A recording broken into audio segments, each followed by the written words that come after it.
in 1 minute here or less. So I'd like to close our committee of the whole meeting at 6:59 p.m.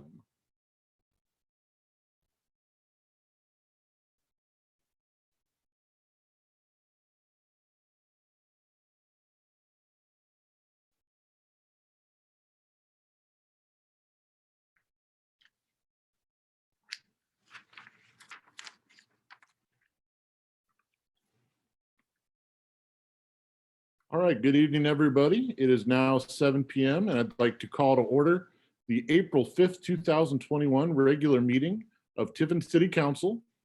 Our prayer and pledge this evening will be led by Councilman Jones. Thank you, Mr. President. Let us pray.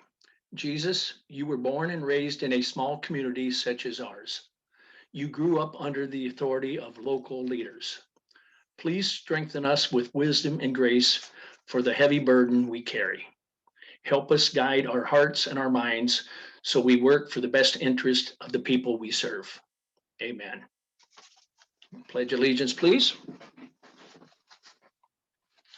I pledge allegiance to the flag of the United States of America and to the republic for which it stands, one nation, under God, indivisible, with liberty and justice for all. Thank you for the wonderful prayer and pledge, Councilman Jones. Ann, could you please take the roll? Yes. Councilman Jones. Yes, I'm here. Councilman Leopard. Present. Councilman Perkins. Here. Councilman Perry. Present. Councilwoman Boyle. Here. Councilman Gillick. Here. Councilwoman Yanatuno. Here. Let the record show that all 7 members of City Council are present this evening. I am filling in for Council President Fote, who, if I know Rich, is most likely on a beach or a golf course right now on a family vacation. So well deserved. Petitions. Mr. President, we received 2 revised petitions from the engineer's office, number 104. These were both previous, which was presented on March 1st originally by Jeffrey Brickner. It was correcting the required signatures on page 2 of said petition. And also revised petition number 106, also presented on March 1st originally by Rich Seiss for the Orchard Street vacation, also correcting the required signatures on page 2 of said petition. Thank you. Law Director, do we need to do anything with those, or is that just a notification? In both cases, they were just correcting a small little technical aspect of them. And so you may know that in the packet tonight, there are ordinances that start the legislative process to vacate those. So they'll just be added to the record and support the petition that was filed, and then the ordinance now that's being introduced. So no action needs to be taken. Very good. Thank you, Law Director.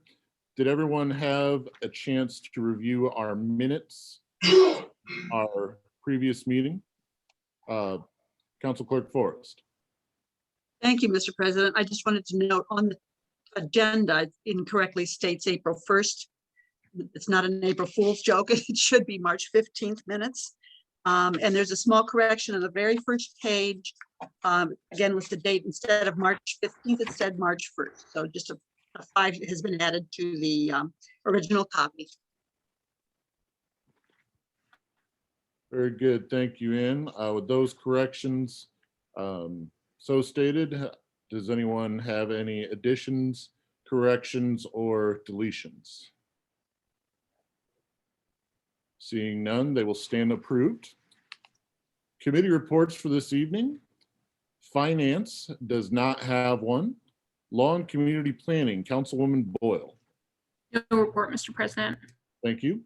Materials and Equipment, Councilman Jones. No report at this time, Mr. President. Thank you.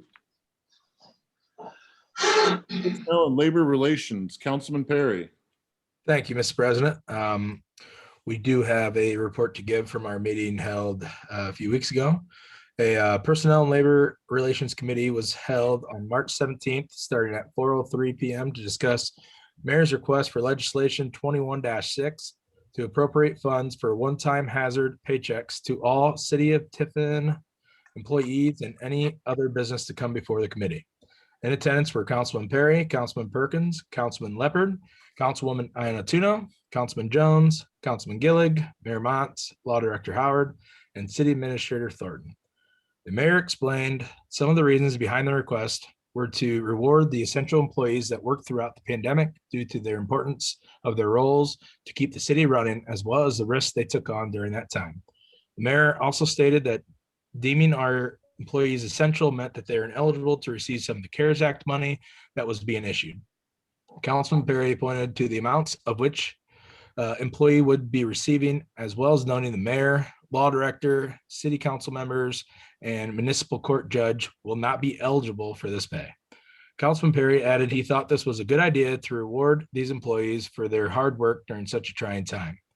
Councilman Jones asked the law director about the legality of this payment versus the time when the city gave a 10% reduction across the board for sewer bills, as well as treating everyone the same.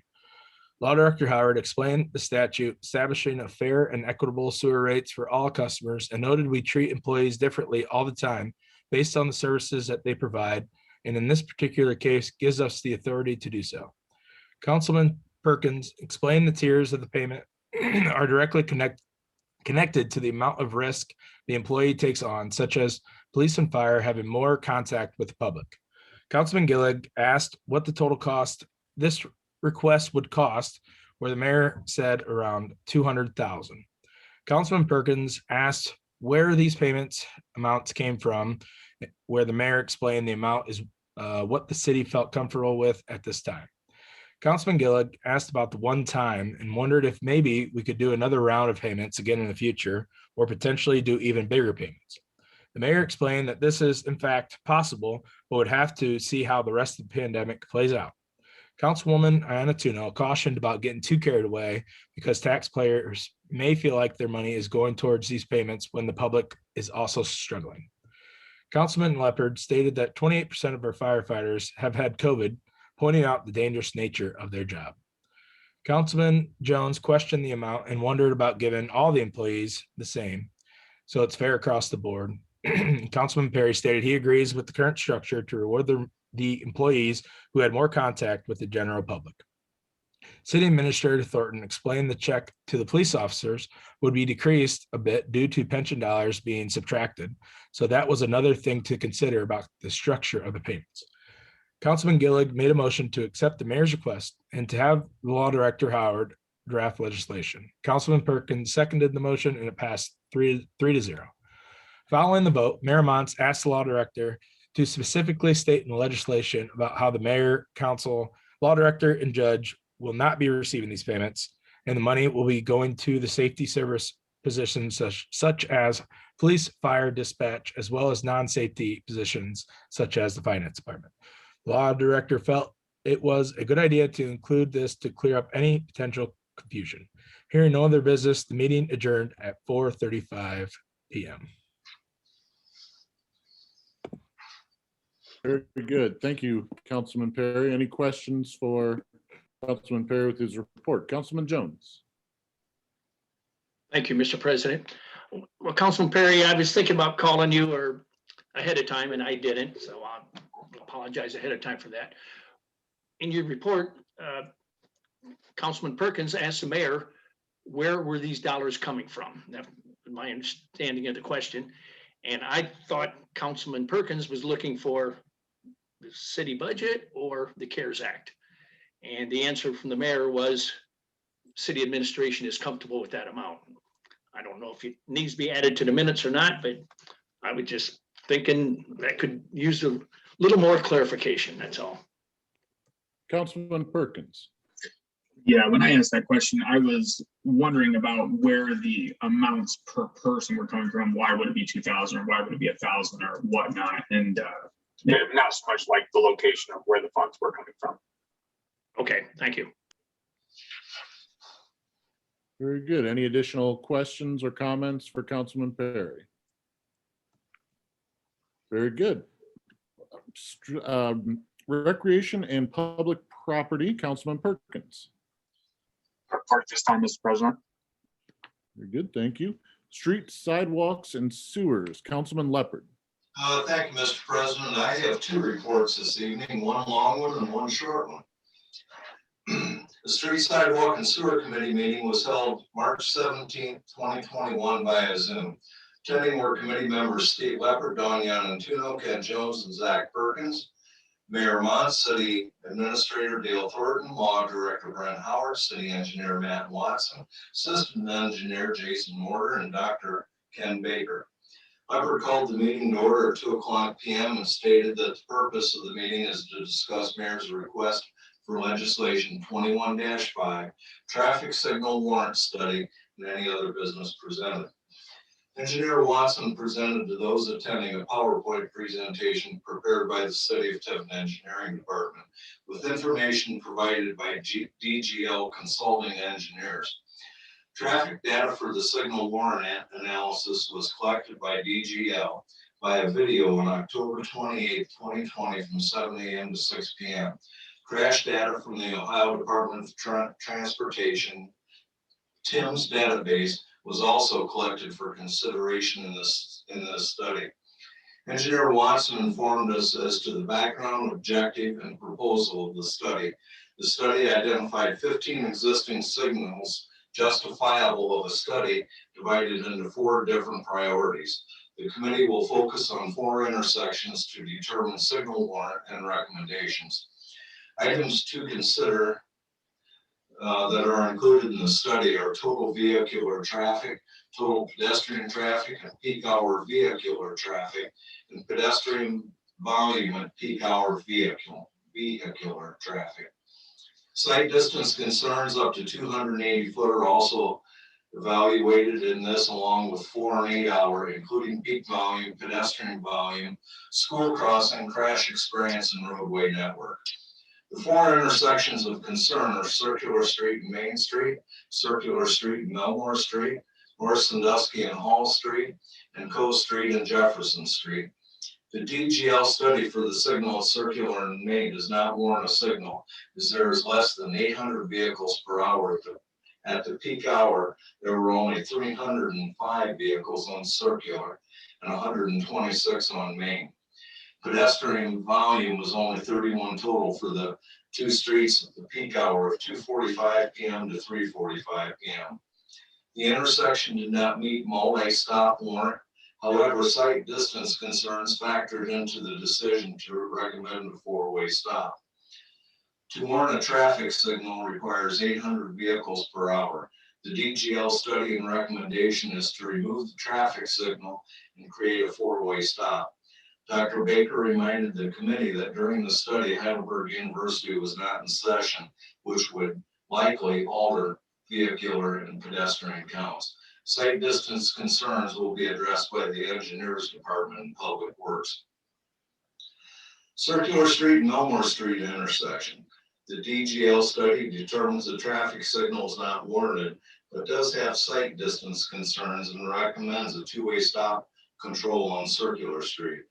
The peak hour for vehicular traffic was between 7:30 to 8:30 a.m.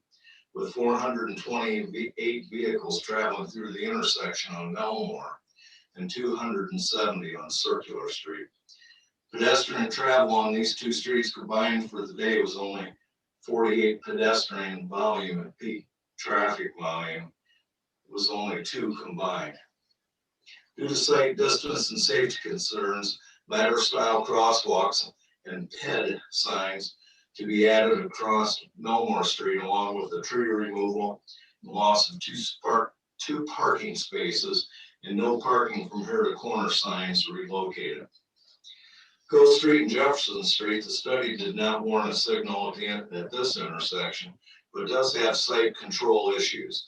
The signal operates in flash mode between the hours of 5 and 6 a.m., 5 p.m. and 6 a.m. weekdays, and 24 hours on weekends. This is less than 50% operational. Peak hours for vehicular traffic is 7:15 a.m. to 8:15 a.m. The pedestrian volume at peak hour vehicular is only 10, both streets combined. The DGL and engineering department recommends to remove the flashing lights and install a two-way stop control on Coast Street. The site distance and safety concern proposals will include the option to place ladder crosswalk across Jefferson Street, the removal of approximately 3 parking spaces, installing no parking from here to corner signs, and remedy tree, shrub, and landscaping issues to improve safety as needed. North Sandusky Street and Hall Street. The result of the DGL study does not warrant a traffic signal, but does have site distance concerns. The recommendation is a two-way stop control on Hall Street. Total vehicular traffic on North Sandusky Street from 7 a.m. to 6 p.m. was 5,706 vehicles, with the peak hour being 4:15 to 5:15 p.m. and 698 vehicles. Total vehicles between 7 a.m. and 6 p.m. on Hall Street was 556. The total pedestrian volume, both streets combined from 7 a.m. to 6 p.m. was only 71. Councilman Jones and Dr. Baker both spoke of the dangers of the intersection, speeding on Hall Street, and the dangerous two-way stop at North Sandusky and Hudson Street. Comments to Councilman Jones were expressed concerning exiting after church service. Dr. Baker expressed concerns of safety while making a left-hand turn onto Sandusky from the east side of Hall Street, and informed the committee that vehicular volume on Hall Street was due to shortcutting from Washington to Sandusky streets. To improve site distance concerns, approximately 4 parking spaces will be removed. PED signs will be added at crosswalks and relocating parking from here to corner signs. The DGL study was reviewed by the Traffic Safety Committee and recommends that the 4 signals be removed. The objective is to improve traffic flow and safety. A benefit is the reduction of current and future operational expenses. Engineer Watson explained the signal removal process that includes public notification and obtaining public input. Schools, local emergency and safety forces, legislation and approval from the City Council, improve site distance issues, set signal to flash for 90 days, install signage, signal under study for removal, the proposed schedule. Following the completion of school year, analyze crash data monthly through the Traffic Safety Committee. Traffic signal turned off and bagged for a minimum of 60 days. Install notification signage that states date. The sign will become the signal will become non-operational, and continue to analyze crash data through the Traffic Safety Committee. Removal of the signal, poles, and cables will be the final step. A letter of endorsement from the Traffic Safety Committee is on file. Engineer Watson stated that public notification and feedback is vital.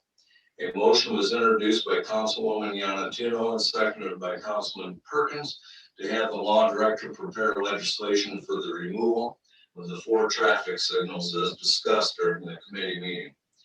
The motion was approved by a vote of 4-0. With no further business, the meeting adjourned at 3:22 p.m. Any questions? Thank you very much, Councilman Leopard. So at the risk of editorializing, there's quite a bit of information and data that went into this. And it wasn't just a decision as to let's remove these traffic lights and save some money. I don't think that was ever considered by anyone on the committee or by the administration that, we will save X amount of dollars by removal. It's the cities and the and the committee's duty to provide safety. Very well said.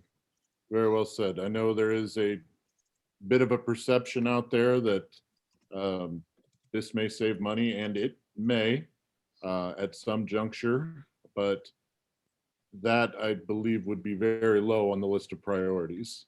Yeah, that's Is that accurate, would you say? saving money was never a concern with any committee member, nor the city engineers department or the administration or the traffic safety committee for that matter. Very good. I Thank do have one other committee report. you. Do we have any additional questions about this committee report for Councilman Leopard? Very good. Whenever you're ready. The Street Sidewalk and Sewer Committee meeting was held March 30th, 2021. Present were committee members Leopard, Yanatuno, Jones, and Perkins, along with city engineer Matt Watson.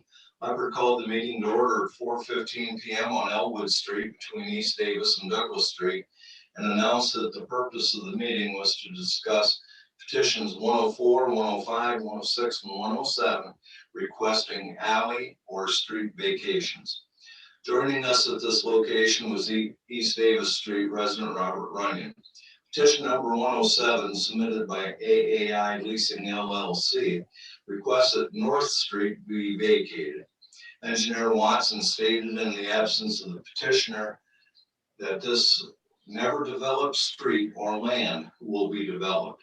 It will include 3 large lots with houses.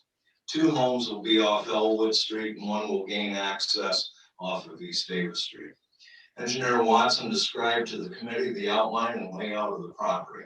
Leopard stated that the department review sheet was returned with no objections or concerns, and reported that he had met with the Fry family from 92 Douglas Street, and they had no concerns. This was the only property that abutted North Street, other than the request for vacation area. The motion was introduced, seconded, and ordered by a 4-0 vote to approve the request. The committee then traveled to 262nd Avenue to discuss petition number 104, an alley vacation request. The committee, along with city engineer Watson, met with petitioner Jeffrey Berkner and Anthony Smith, the adjacent property owner and signer of the petition. Engineer Watson advised of the location of the alley and informed the committee and property owners that if vacated, they will only obtain rights to half of the alley, and due to the location of the house at 262nd Avenue, the property may not be wide enough for vehicular traffic. Petitioner understood but wanted to move forward with the vacation due to future plans. Leopard stated that the vacated land will dead end into another alley that runs east to west. The department review sheet was returned with no concerns, with the exception that was discussed with the property owners. Leopard reminded Mr. Berkner and Smith that if there were any easements in place for that alley, that they would continue after vacation. The motion was introduced, seconded, and ordered by a 4-0 vote to vacate. The committee, along with city engineer Watson, then traveled to Euclid Avenue, where we met with Mr. Rich Zeiss to discuss petitions number 105 and 106, street vacations. The petition asked that we vacate South Street and Orchard Street. Mr. Zeiss stated that the land will be developed and 25 units will be erected. Engineer Watson and Mr. Zeiss informed the committee that the land was recently annexed into the city and outlined the property. Leopard informed the committee that the department review sheet was returned with no concerns. Mr. Zeiss is the only property owner involved. No other signatures were required for approval of vacation. Motion was introduced, seconded, and ordered by a 4-0 count to approve. No further business. Meeting adjourned at 4:55 p.m. Thank you, Councilman Leopard. Any questions or comments for Councilman Leopard on that report? If I may, we have had a few of our viewing public that have used the raise hand feature, and we are Delighted to dialogue with you. That will be a bit later in the meeting during oral communication. So just as a piece of information for you. You may also want to know that that meeting was recorded in its entirety. The March 17th meeting of the Street, Sidewalks, and Sewers Committee, and it is posted to our Facebook page. And I believe I saw Audrey Flood on here. I don't know if I saw Nick. I would humbly ask that Councilman Leopard's report also be posted to our Facebook page or on the city website. I think it had outstanding information that might help to answer quite a few questions that we have. Mr. President, we can do that. We just need it either sent or dropped off here, and it can be scanned and posted online also. Very good. Thank you, Mr. Mayor. Thank you, Councilman Leopard. We have Economic Development and Downtown Planning, Councilwoman Ayana Tuno. Thank you, Mr. President. I do have a report. A meeting was held via Zoom on March 29th, 2021, starting at 4:32 p.m. Its purpose was to review and discuss the recommendations of the TIRC, which is Tax Incentive Review Council, and any other business to come before the committee. Attending were committee members Dawn Yanantuno, Steve Leopard, and Bridget Boyle. Councilman Zach Perkins and Ken Jones were also in attendance. In attendance from the city administration was Mayor Aaron Montz and Nick Dutro from TSEP. Nick Dutro, Economic Development Manager for TSEP, briefly explained the categories for consideration. They are the Enterprise Zone Agreement with Webster Industries Incorporated, several Community Reinvestment Area Agreements, and several TIFs, Tiffin Tax Increment Financing. Attached to these minutes is a full list of these recommendations as presented by Nick Dutro to Tiffin City Council. Councilman Jones asked about the longevity of the TIFs being 30 years. This is a standard practice that council approves on a yearly basis. Nick also explained that a portion of their taxes go towards road improvements such as Progress Parkway. A motion was made by Councilman Leopard to accept the review council's recommendations in their entirety and seconded by Councilwoman Boyle. The motion carried on a vote of 3-0. With no further action needed at this time and no other committee business to discuss, our meeting adjourned at 4:51 p.m. I'd also like to note that legislation has been prepared for tonight's meeting based on this meeting. Thank you, Councilwoman Yanatuno. Any questions for Dawn for that report? Very good. Does anyone see a need for a committee of the whole meeting? With that, we will move on to reports of the officers. We'll start with His Honor, Mayor Aaron D. Montz. Thank you, Mr. President. I'm going to go as quick as possible because I know we had several council committee reports and we have a couple of presentations this evening with some very interesting information I think council will be interested in hearing, as well as the attending public tonight. First off this evening, I have a mayoral proclamation and it states, whereas this year marks the 11th anniversary of Autism Speaks, Lighting the World Blue for World Autism Month. Whereas autism, the fastest growing developmental disabilities in the United States, affecting more than 3 million people, is an urgent public health crisis that demands a national response. And whereas in recognition of the growing needs of the worldwide autistic community and to raise awareness about autism spectrum disorders and the need to provide services to individuals and families who are affected, the United Nations has sanctioned April 12th as World Autism Awareness Day. Whereas Autism Speaks, an organization dedicated to enhancing lives today and accelerating a spectrum of solutions for tomorrow, promotes the awareness of autism worldwide. Whereas in light of the growing impact of autism spectrum disorders and the need for greater awareness, Autism Speaks holds their Light It Up Blue campaign on World Autism Awareness Day, designed to increase awareness about autism by asking participating organizations to turn their lights blue. And whereas the city of Tiffin in Seneca County is honored to take part in the annual observance of Autism World Awareness Month and World Autism Awareness Day in hopes that it will lead to a better understanding of the disorder. Therefore, I, Aaron D. Montz, Mayor of the City of Tiffin, Ohio, do hereby proclaim April 2021 as World Autism Awareness Month And the preceding day, April 2nd, 2021, is World Autism Awareness Day in the city of Tiffin and Seneca County to raise public awareness of autism and the myriad of issues surrounding autism, as well as to increase knowledge of the programs that have been and are being developed to support individuals with autism and their families. This was done in my hand of the second day of April in the year of our Lord 2021. Autism obviously is continuing to be recognized and treated worldwide. We just encourage folks that if you have blue lights available to use them this month, I encourage you to wear blue ribbons or also blue clothing just to show support for World Autism. And we have a second proclamation to issue this evening. It just so happens that how these fall, we don't have an extra week. This is for National Public Safety Telecommunicators Week. And that states, whereas emergencies can occur at any time that require police, fire, or emergency medical services. And whereas when an emergency occurs, the prompt response of police officers, firefighters, and paramedics is critical to the protection of life and the preservation of property. And whereas the safety of our police officers and firefighters is dependent upon the quality and accuracy of information obtained from citizens who telephone the City of Tiffin Emergency Communications Center. And whereas public safety telecommunicators are the first and most critical contact that our citizens have with emergency services. And whereas public safety telecommunicators are the single vital link to our police officers and firefighters by monitoring their activities by radio, providing them information, and ensuring their safety.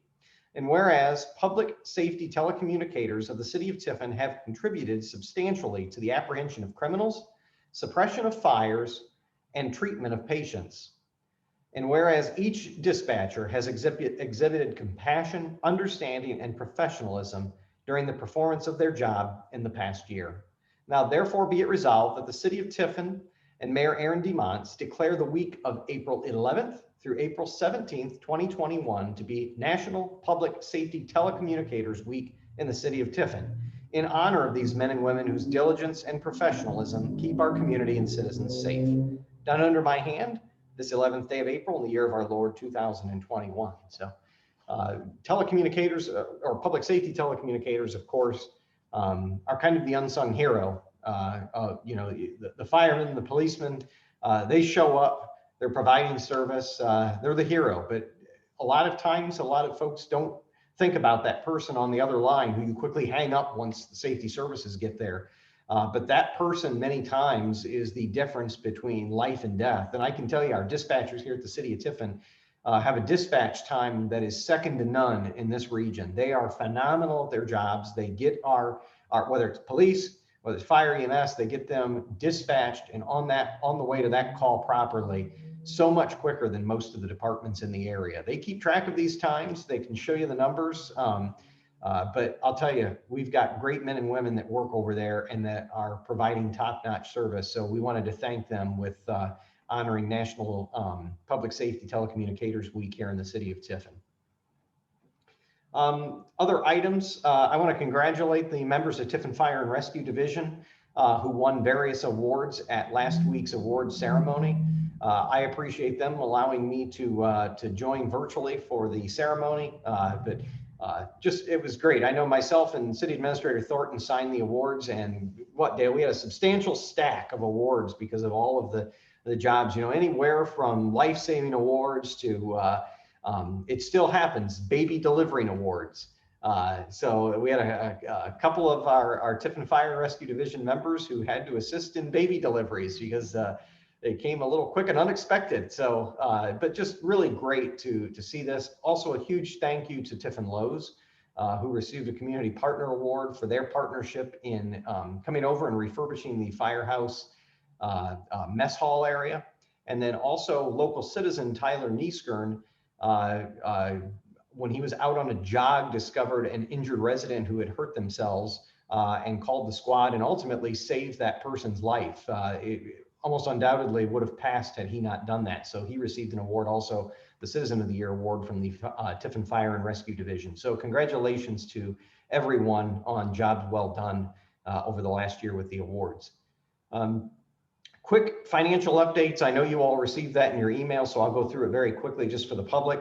We had a great first quarter here at the city of Tiffin. We are up 4.5% to first quarter of 2020. If you recall, the first quarter of 2020, we set a record for the highest amount of income tax returns ever collected for the first quarter of any year. So this year, the fact that we're up 4.1% to last year, we set another new record.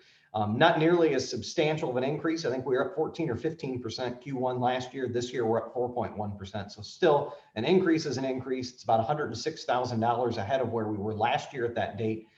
Very positive news because most communities coming out of the coronavirus pandemic have absolutely not experienced that. They're struggling financially. They had to do layoffs. They had to cut back on their budgets. We are not in that position at the city because of a lot of long range planning and success here in the private sector. So coronavirus cases have continued to remain very level throughout Tiffin and Seneca County. In fact, if you look the last few months, our cases have hit, active cases have hit a low of 38 and a high of, I think it was 50. So they're very much right in there hovering. We can't seem to get any lower, but the good news is we don't seem to be going higher either. Vaccinations continue. Beth Schweitzer, the health commissioner, will be giving a press conference on Zoom on this coming Wednesday at 1 p.m. It will also be broadcast on Facebook. There, she's going to introduce the new Seneca County Health Commissioner, Commissioner Goon. Ann Goon started on April 1st. She will be taking over as our health commissioner when Beth Schweitzer retires the end of the month. She's working with Beth throughout April as she kind of learns the ropes in the new community here. So it's a good opportunity if you're able to join via Zoom or on the Seneca County Health Department's Facebook page. You'll be able to watch that and learn a little bit about new Health Commissioner Ann Goon and what she has planned for the department. We're still waiting guidance from the federal government on how the COVID-19 stimulus dollars can be used. There still is no official document out. More and more details are leaking out. I know myself, David Zach, the city administrator, Kathy, we've all signed up for a few webinars that are coming up to glean some insight as far as what those dollars can be used for. So we still do not have an active plan on how we're going to spend the money because we still do not have any direction from the federal government on how precisely that money can be used. At the end of the day, the city is set to receive $3.477 million from those funds. So I've just been saying 3.5. It's a lot easier than carrying out the decimal. So about $3.5 million will be coming this direction. We will, of course, try to figure out the best course of action on how to spend those dollars. Of course, it's not going to go into any one thing. It's going to go into many things. And of course, ways that we can help those that have been hit hardest by the pandemic, as well as the city as a whole. We need to make sure that the city remains solvent and that our businesses continue to fire on all cylinders because they're the ones that are keeping people employed and keeping the income tax returns up and really continuing to keep the local economy churning along. With that, I do want to discuss with City Council, we have established our reopening plan here. June the 1st of 2021, City Hall will go back to being a full-scale reopen to the public.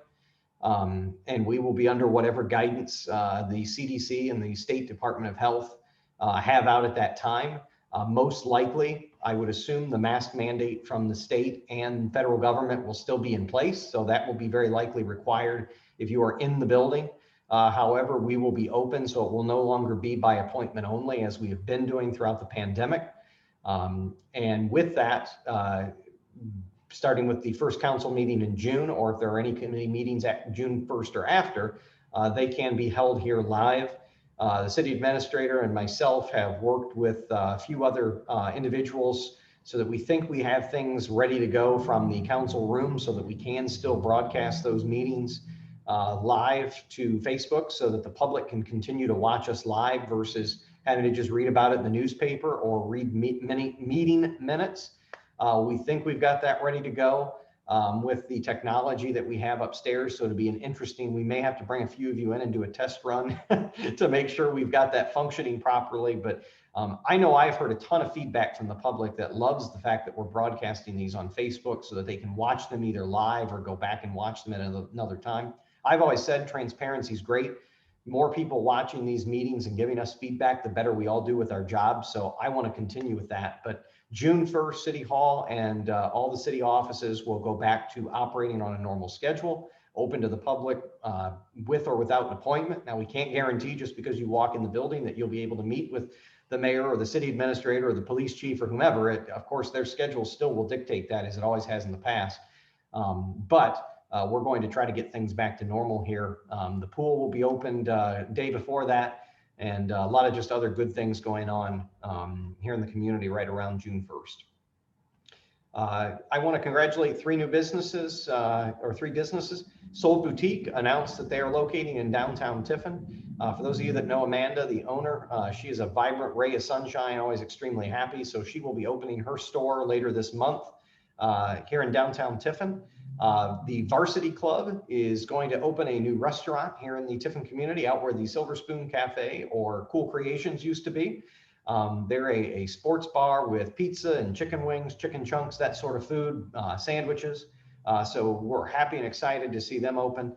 And also congratulations to CrossFit Tiffin for purchasing a new building, moving, and putting a pretty significant investment into that business as they continue to grow. So congratulations to CrossFit. We would like to encourage anyone who is looking for a job, a career change, or is just interested in finding out what's going on. There is a huge online virtual career day that is being held by Ohio Job and Family Services here in Seneca County and with some other groups. You do have to register for it. You can go to the ODJFS website and register, but now there are over 60 different employers that are attending this online session on April the 13th that want to talk with people about all of the jobs that they have open. There are so many businesses right now, from restaurant work to factory work. There are a couple hundred factory jobs right now that they're trying to fill that they just cannot fill. The restaurants are the same way, trying to fill positions, retail stores. If you look at the list, I know I've shared it, the city has on their Facebook, ODJFS has shared it. There are over 60 businesses on here that are looking actively right now for employees, from part-time work to full-time work. Some of it's temp work, some of it is start immediately. But if you are looking for a job or a career change, please go to the ODJFS website and register for that career fair on Tuesday, April the 13th. It will last several hours. You do not have to attend the whole thing. You can kind of go as your schedule opens. Street paving prep work is underway. Matt let me know this morning that by the very end of this month or first week of May, we should begin street paving here in the city of Tiffin, which is great. You all know we've got our largest budget ever of over $1.6 million. Also, the city administrator is working this week on our ADA transition plan. That's the Americans with Disabilities Act. We have to have that transition plan updated and keep it active to ensure that our buildings and our parks and other public grounds are handicap accessible and compliant with the ADA law. So we have a consultant in this week that is working on that transition plan and touring all the various buildings, parks, et cetera. Myself, city administrator, Kathy Kaufman, and Brent have all been working diligently with our finance team to reissue the notes on the Progress Parkway Fair Lane project that was done a couple of years ago. We're going to roll those notes over at least one more year. A couple of reasons behind that. We still, because of the coronavirus pandemic, we have not seen that site fill in as quick as we had hoped to.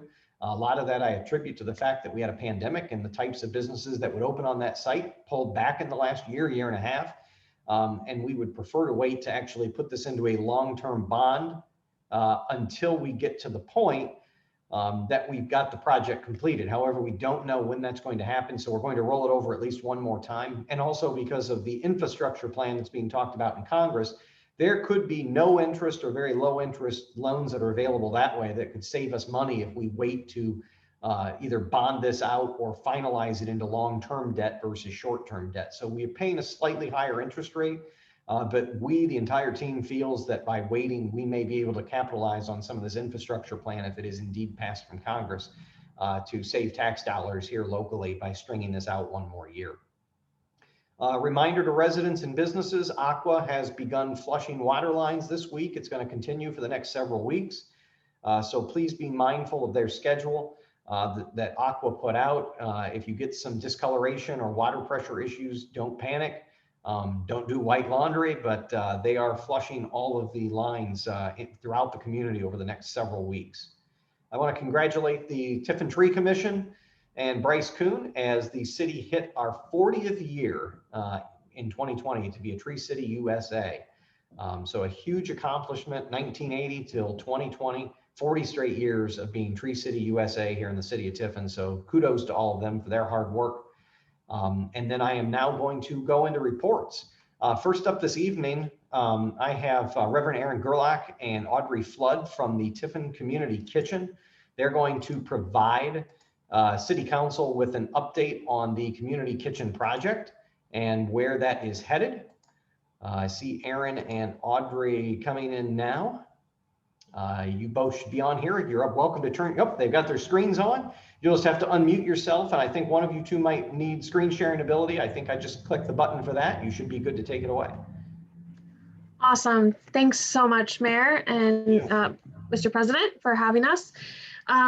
We're excited to share with you all tonight. I know you've heard a little bit about this, and I've mentioned that it's going on in my TSEP reports, but Aaron and I wanted to give a little more detailed update on the project and what's happening and how you can support it. So most of you all know me. I know council members know me. For anyone listening who might not, I am the development manager at the Tiffin Seneca Economic Partnership, focusing on community development for the city, rural small business development, and entrepreneurship.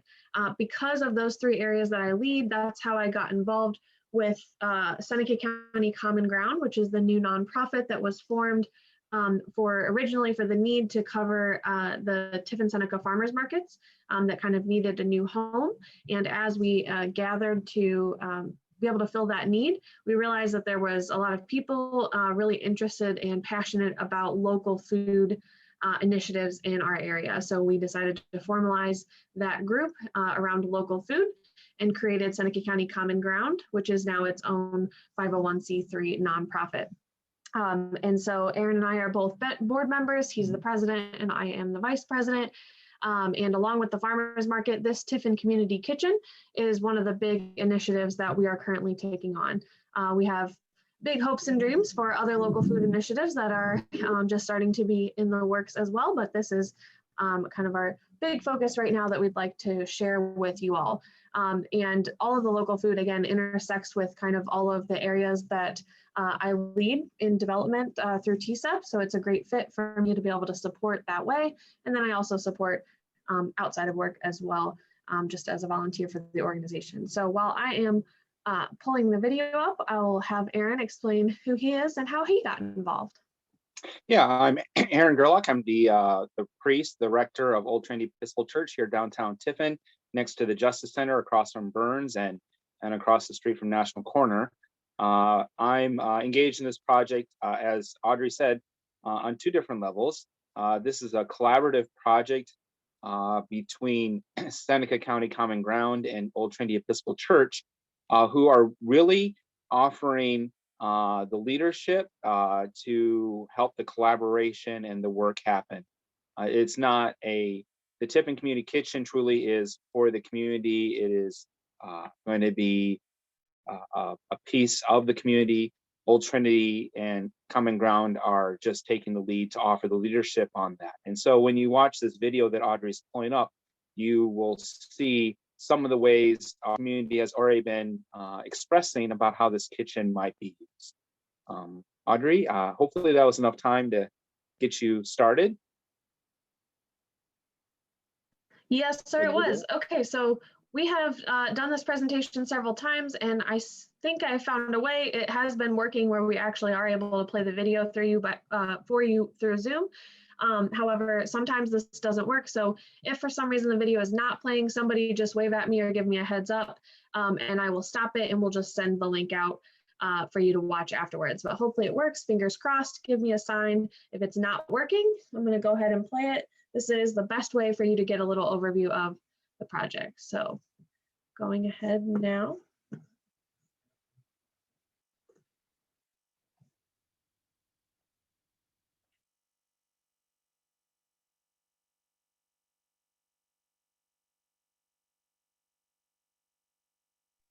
We might need the sound, Audrey. The sound isn't playing? I don't hear it. Does everybody else hear it? Okay. Yeah, Audrey. Nope, Let me- we see a great video, but no sound. All right, well, this has worked every other time. Let me try one more way, and if that doesn't work, we'll just send it out.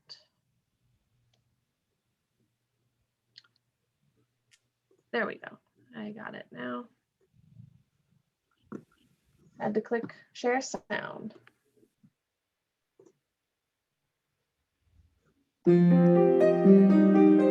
I've always maintained that when we were bringing up our children, I wanted to have family meals and have everybody, I didn't care if it was at 5 o'clock in the afternoon or 9 o'clock at night, we all had to have our knees under the table. As a professional with more than 40 years of experience in the hotel and restaurant industry, I've seen how the world has changed as it relates to food. We really want our residents, local community leaders, and community organizations to dream big about what our community could be if we come together and work to develop and improve it. We knew that our ministry was more than just service on Sundays. Forging an agreement between worship and food and meeting people where they are in their particular lives would be a great idea to continue our mission as a congregation. And as a result of that, the community kitchen came out. The community kitchen is going to be an incredible asset to our community, not just downtown, but Tiffin as a whole. The mixed uses of this space will allow community members to come together for a variety of purposes. We really narrowed down to 6 key areas that the Community Kitchen project will focus on. Partnering with the farmers market, hosting cooking cooperatives, promoting the culinary arts, partnering with health professionals, hosting hands-on cooking classes, facilitating service projects. So as a board member of Seneca County Common Ground, our organization is really excited about the opportunity to partner between the farmers market and the community kitchen. Education can be going on to teach people how to use the fresh produce that was just made available to them at the farmers market. Or providing samples of local food, or learning how to utilize the food that they purchase at the market. And different methods of cooking that they may not have available to them, or that they've just never been trained in how to do. Or even for those who don't wish to cook at home, that local chefs could go through the farmer's market in the morning, pick up things they wish to use, and then have a pop-up restaurant for lunch featuring items grown locally and seasonally. Working together to put on a farm-to-table dinner that takes place as a result of the activities coming from this kitchen would be a huge benefit to the community. We could also help people extend the growing season of using local produce and products by offering canning and preserving in that space. Another area is thinking about working professionals who would like to have meal prep together with a group of people. So that this way you can also interact and bounce ideas off of each other. As they'll be able to go down and potentially be able to create meals, whether for days or weeks at a time. As you're working together, learning how to prepare something new.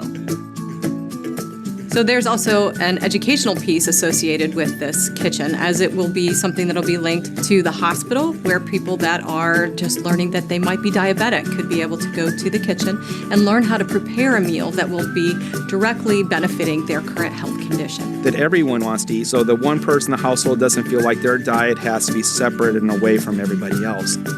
Another thing that has happened in the past in Tiffin that's really exciting is cooking classes, which have usually been well attended, and there really isn't a space where that's happening at the moment. So often now I'm asked to teach cooking classes because folks don't really know what to do with the food. Whether it's adults who are interested in coming together because they have a shared passion, but just need some instruction or some helpful hints along the way. Particularly young people, they go to the farmer's market or go to the local grocery store and they see things that they can't even identify. This would be a great opportunity for them to learn about those foods and understand what they can do with them, how they can share them with their family and friends.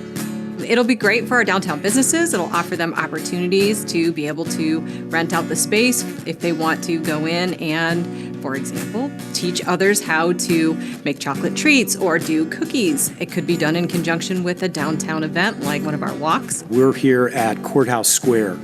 And so we're at the heart of the city where there are a lot of activities going on. I think this is just an opportunity for both education as well as for the community to be able to be healthier and to be able to utilize a space that is located in a particularly excellent spot in downtown as it's located near the library and the splash pad.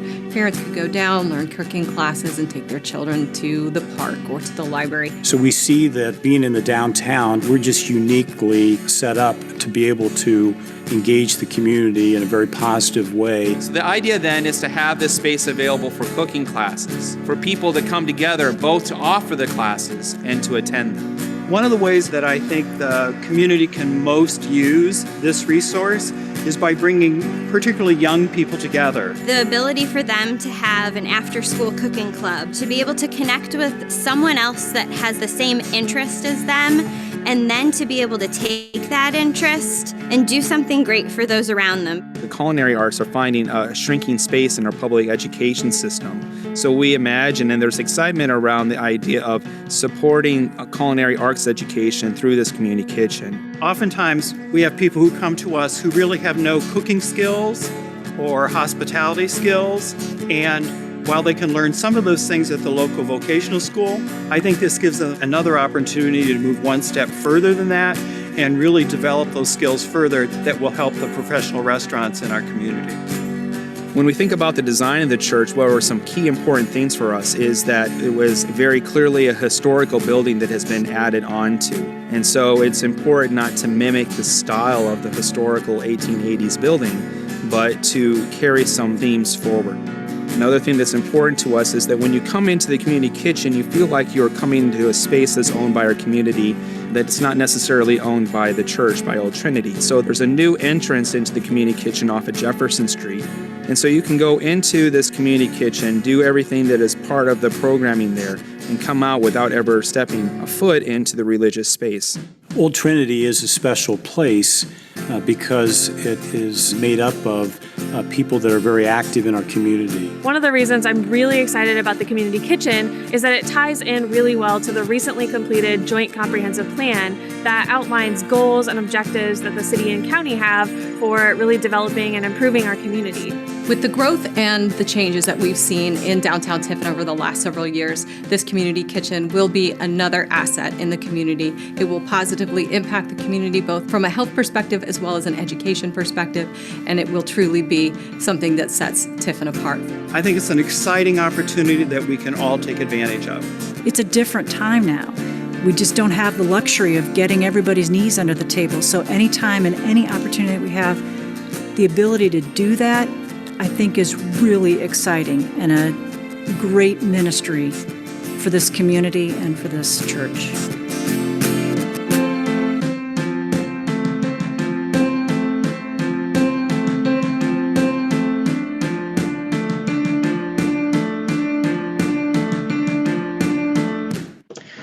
All right, so hopefully that you can see was a much better visual representation than Aaron and I just talking at you about what the project is.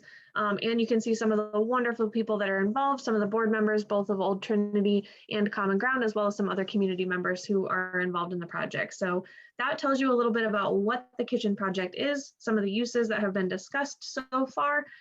So we can go ahead and move into the process of how did we get here and kind of where are we at now. So Aaron, you can go ahead and take it back away. Yeah, so this project started with Old Trinity using a bequest from members of the faith community to remodel the front part of our undercroft, our basement space, where the a lot of 12-step groups had been meeting for a long time. And we kind of remodeled it to resemble coming into a family home. It has like a living room space and a conversation space and a dining space. And our experience of doing that and talking with 12-step groups that are using it, we discovered how we might think about how our historical church might be a space for community use. And at an annual meeting, members of the church started asking, well, why don't we think about remodeling a kitchen? And another member said, well, kitchens are expensive to do. Why don't we see if there's anybody in the community that really would like to use kitchen that a church remodels? And so we started having several dozen conversations with people, a diverse group of people from around the community, and took those conversations, went to an architect, talked to an architect about it, and the architect helped us really craft a vision that was exciting, but we thought also challenging for us, that could really be a space for this to happen. And the challenging part was, we realized to really implement this vision, we would need a little bit more space than we currently have in our property. So we started a conversation with the county commissioners and the Justice Center about the possibility of expanding out into a portion of the parking lot that the county owned behind the church that was used by the Justice Center. And this last fall, we completed the purchase of that land from the county. So we are now in the process of working towards crystallizing with the architect, work to finalize the design of the kitchen, the exterior look of the kitchen, and the working space that'll be on the second floor.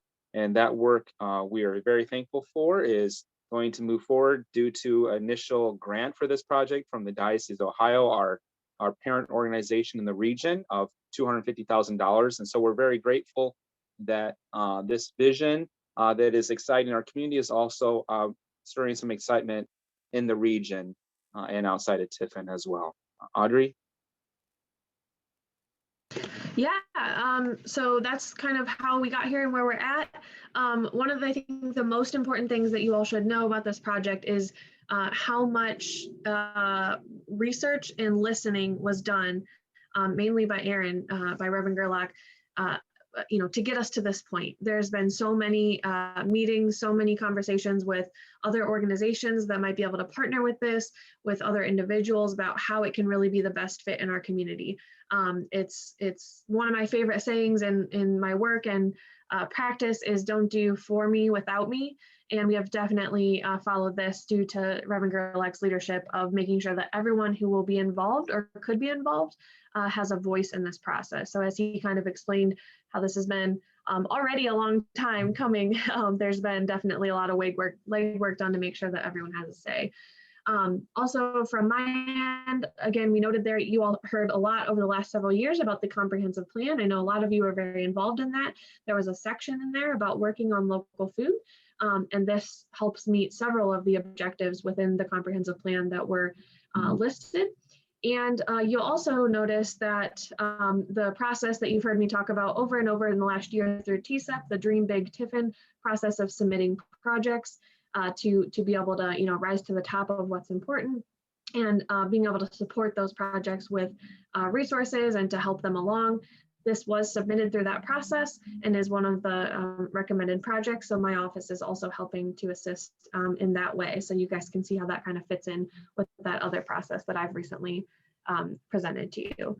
I will throw it back over to Aaron to talk about any kind of next steps and our timeline. Yeah, so the next steps we are at are twofold that we're currently engaged in. One is securing the capital for the project, which with construction being what it is, we anticipate $2.7 million by the time we're ready to break ground this spring. So of that 2.7, we're looking to have about half of that raised through private and corporate and local grants.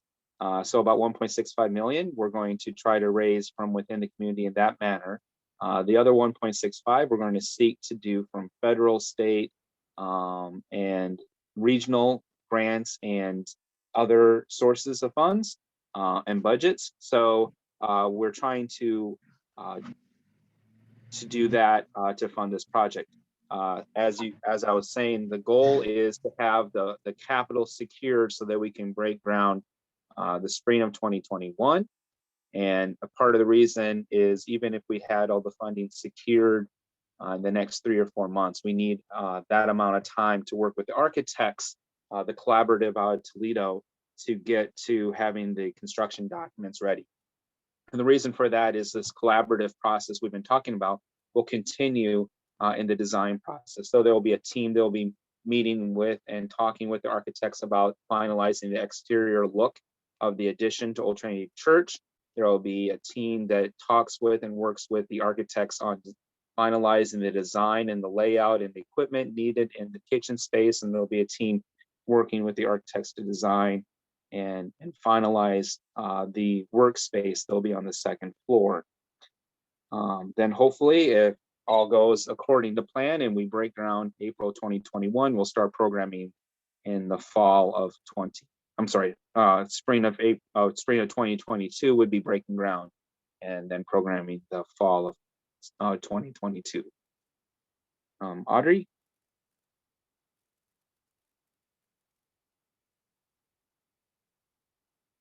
Audrey, you might be muted. Is it working? Seem to be Now having you an are. issue. Okay. Yeah, so as you can see, this is an ambitious project. It's a big goal, both with timeline and financially, but we have a great team with a really great strategy. We're not just kind of, fumbling in the dark. We've thought about this a lot. Again, Reverend Gerlach has provided really great leadership on helping us think through all these steps, and we have a great plan to move forward. But this is definitely going to take the support of the community to make it happen. So the next thing we want to talk about is how you can get involved. There's 3 kind of areas we're looking at right now. One is give. You can donate. On our website, there is a giving link so you can give online. You can also mail gifts to the church. And you can also reach out to us to talk about other ways you can get involved. We're looking for partnerships in the community, whatever that might look like, with other organizations that you're involved with or individually. And you can help us spread the word, help share this on social media, help get the word out. The more that people know about it, the better. Share the video, share the website. We have Facebook and Instagram. And you can also reach out to Reverend Gerlach or myself, or any of the board members of Old Trinity or Common Ground that are involved on the committee with this process. Everyone is willing to share about that. So those are some of the ways you can help get involved. Before we open it up for any questions or ideas that you guys would like to share, Aaron, do you have any more comments on how people can get involved at this time?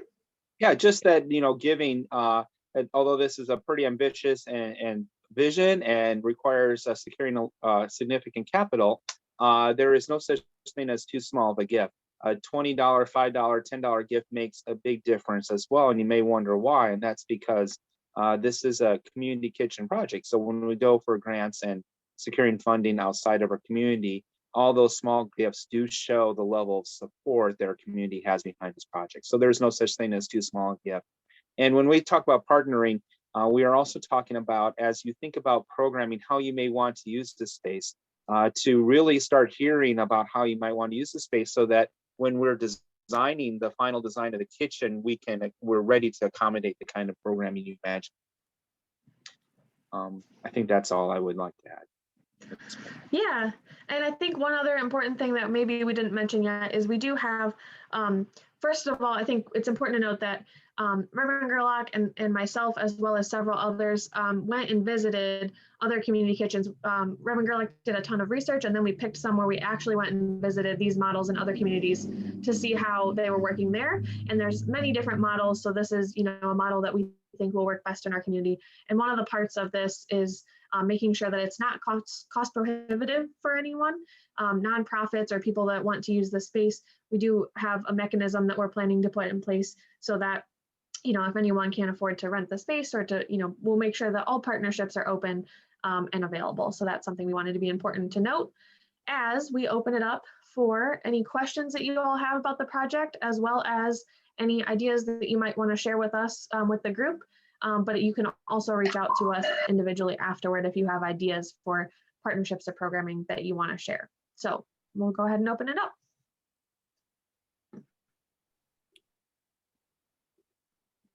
Councilwoman Iannatuno. Thank you. Audrey, I don't know if you saw 60 Minutes last night. They were talking about the Ford Foundation, and they're looking for projects similar to yours. And I wasn't thinking of yours specifically. Last night, as I was watching this, I was kind of looking at the Homeless Coalition project, but I'm also thinking yours is diverse enough that it might be something they might be looking at. You might want to check that out. There might be funds available for you. Thank you so much for pointing that out, Dawn. I will make sure that I look into that for both projects that you mentioned. Audrey, and Reverend Gerlach, do you have any fundraisers planned, any events, in the coming months or year or so? So what I'll, Go go ahead, Audrey. No, well, I was gonna say, we do have a plan for our, the capital campaign process. I would say right now we're kind of in the preliminary phases where we're focusing on some other areas of our campaign process. But yes, as we move down the line, there will definitely be opportunities for community events and fundraisers. And if you have ideas on those, we would love to work with you on them. But yes, at this time, there are no dates set for the things that we have in mind. They'll be a little bit later out, but we do envision bringing in the community in that way at some point. Aaron, did you want to add to that? Yeah, I'm going to apologize, Audrey. I need your help. The community market that happens, is it Jams? Yes, Jams Monthly Markets. Yeah, is going to be doing a fundraiser to support the kitchen at their for April. So the 17th of April, during that market, there will be a booth set up. We'll be there, and there'll be a fundraiser for the kitchen. So there is that, of course. Yes, I forgot about that one. Good point.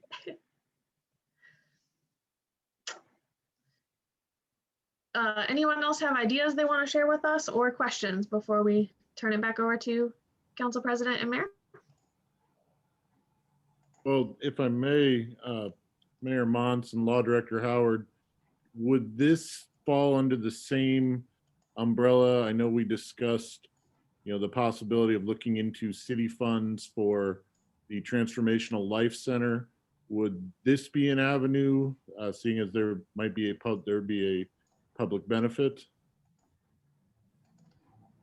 Yeah, I can respond to that. And obviously I have an interest in this project, as you can see, but I can give you the same answer that I did when we talked about the homeless center that is being worked on. The city may use their funding as long as they've identified a public benefit, which I think you can clearly see, but that needs to be set forth by ordinance. So if you identify a dollar amount or some source of funding from the city or through the city, you'd have to have an ordinance passed by city council. And in that ordinance, you should clearly explain the public community benefit that is being used or being reached by the use of the funds. So it is possible. And you have done that several times over the last 20, 25 years for nonprofit organizations in the community where there's clearly a public benefit. And Councilman Gillig, if I may add, I'm not sure, one of the partnerships that we have kind of, gathered information on so far is SNAP education, which is Supplemental Nutrition Assistance Program, which is the new terminology for food stamps. So one of the many of the long list of organizations that we have spoken with and plan to partner with would be the individuals out at OSU Extension who provide education around SNAP assistance and food and cooking that go along with that, which is obviously a public benefit, especially for low and moderate income individuals. So there are many things like that. I think that if you wanted to talk more about specifically open public benefits, that we could discuss further with council as we move forward. Wonderful. Any other questions for Reverend Gerlach or Audrey? I will post some links on the Facebook chat to our website and to our Facebook page that you can look at, a link to the video. I'll post that on the City Council video post from tonight if you all want to check out those links when we're done. Thank you so much for allowing us to have time to talk about this. And Reverend Gerlach and I would both love to talk with anyone more about this in the future. Thank you very much. Yes, thank you both for joining this evening, and we will certainly keep our ears open if we can find funding sources for this. It could very well be a potential use of coronavirus relief funds also that we may, because there is several pieces of language in there talking about sustainability, but of course the definitions on what exactly that means are not released yet by the federal government. So once we read that package, there may be the potential that we can use a small portion of that $3.5 million to go towards helping with this project. We don't want to commit now, but there is potential there. But we really appreciate all the efforts that are being done here with this community kitchen. I think it will really, really sit well with a lot of folks and help them live healthier lifestyles. If I can, Mr. Mayor, I would like to, I don't believe we really need to schedule it, but I would like to assign that to the Law and Community Planning Committee for further exploration and discussion.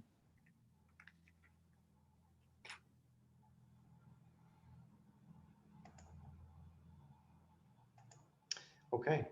Next up, Brandon Berner, the superintendent of the City of Tiffin Public Works Department, is here to give his annual report to City Council. Brandon is on his way in. Brandon's going to discuss all the wonderful things going on since he's taken over at the Public Works Department. So Brandon, you should be with us. You'll just have to decide if you're turning your video on or not. And if you need screen sharing ability or anything like that, just let us know. You'll have to unmute yourself also. Yes, I should need some screen sharing, but I think I have the option here. Okay. Let's see what we got. You got it. All right. So maybe I can get her full screen too here. So first of all, that's a tough act to follow. I don't have any drones or anything like that. I do have sewer camera video. If I kind of pull it up, we could look at that for a little bit. I have a couple still frames, but good evening, council. It's definitely an honor to be here for two reasons. One, to represent all the hard work that my team does day in and day out, and also to have a chance to get in front of the public, at least in the virtual sense, at a time when that's not involving a broken sewer or a fallen tree. Typically that's where we're at. Just like we want to proactively maintain our infrastructure, it'd be nice to proactively maintain that relationship with our residents who we serve. So my agenda is pretty simple. I don't want to take too much of your time, and I do want you to have the opportunity to ask questions. One thing about it is I speak relatively quickly, so I apologize in advance. However, we have a great set of tools around here, great power tools, great trucks. We don't have great Wi-Fi at the Public Works building though. The mayor can attest to this. So if there is an issue, by all means, please speak up and let me know. So real quick, I do want to read my mission statement for the Public Works verbatim because it's that important to me. The Public Works is a safe, professional, and proficient organization trained and equipped to proactively maintain the city's infrastructure, improve living conditions for residents and visitors, and as needed, respond to emergencies. Again, this is very important to me. This is what we do. This is that, looking down from the stratosphere, those broad brushstrokes of what we do. And something that I take a look at about every 6 months to make sure we're doing the right thing and in the right priorities. So the other thing you'll see here is this is my team. There's a bunch of names there that are, ranks or what would be the equivalent of such. We have 15 folks on the crew, including myself. Everybody else is union except for me. What you can't necessarily see, but what I would like to point out is we have a little bit of a gap between the younger folks on the crew and the more experienced folks on the crew. And this is important because that gap in the next 6 to 12 years will be, we'll have somewhat of a vacuum where I'll be losing my more experienced folks in over the course of that 5 or 6 year window. This is important. I bring this up to you so you know that we are actively managing our personnel. We want great, we have great people, and we want to continue to have great people. It's something that I work with the mayor and the administrator about. But like I said, it's something that lets you know this is not something that's happens by chance. It's something that we do deliberately around here to take care of our folks and manage our human resources. I have a couple slides here of what we do. When I tell you that of these 15 folks that are out here, we're all Swiss Army knives, and I don't mean like the Swiss Army knife that's like a little it's got like a scissors and a toothpick and that's about it. I mean like the ones that you gotta you can't fit in your pocket because they have so much stuff. And that's from my youngest guy to my most experienced guy. Everybody brings us something to the table that's a little bit unique, and that's how we can get done what we do get done in this wide breadth of items. So I will call out just a couple things. Concrete repair we picked up heavily on last year. You'll see some notes for square footage we accomplished, but that was something we dove into this year that we had not before.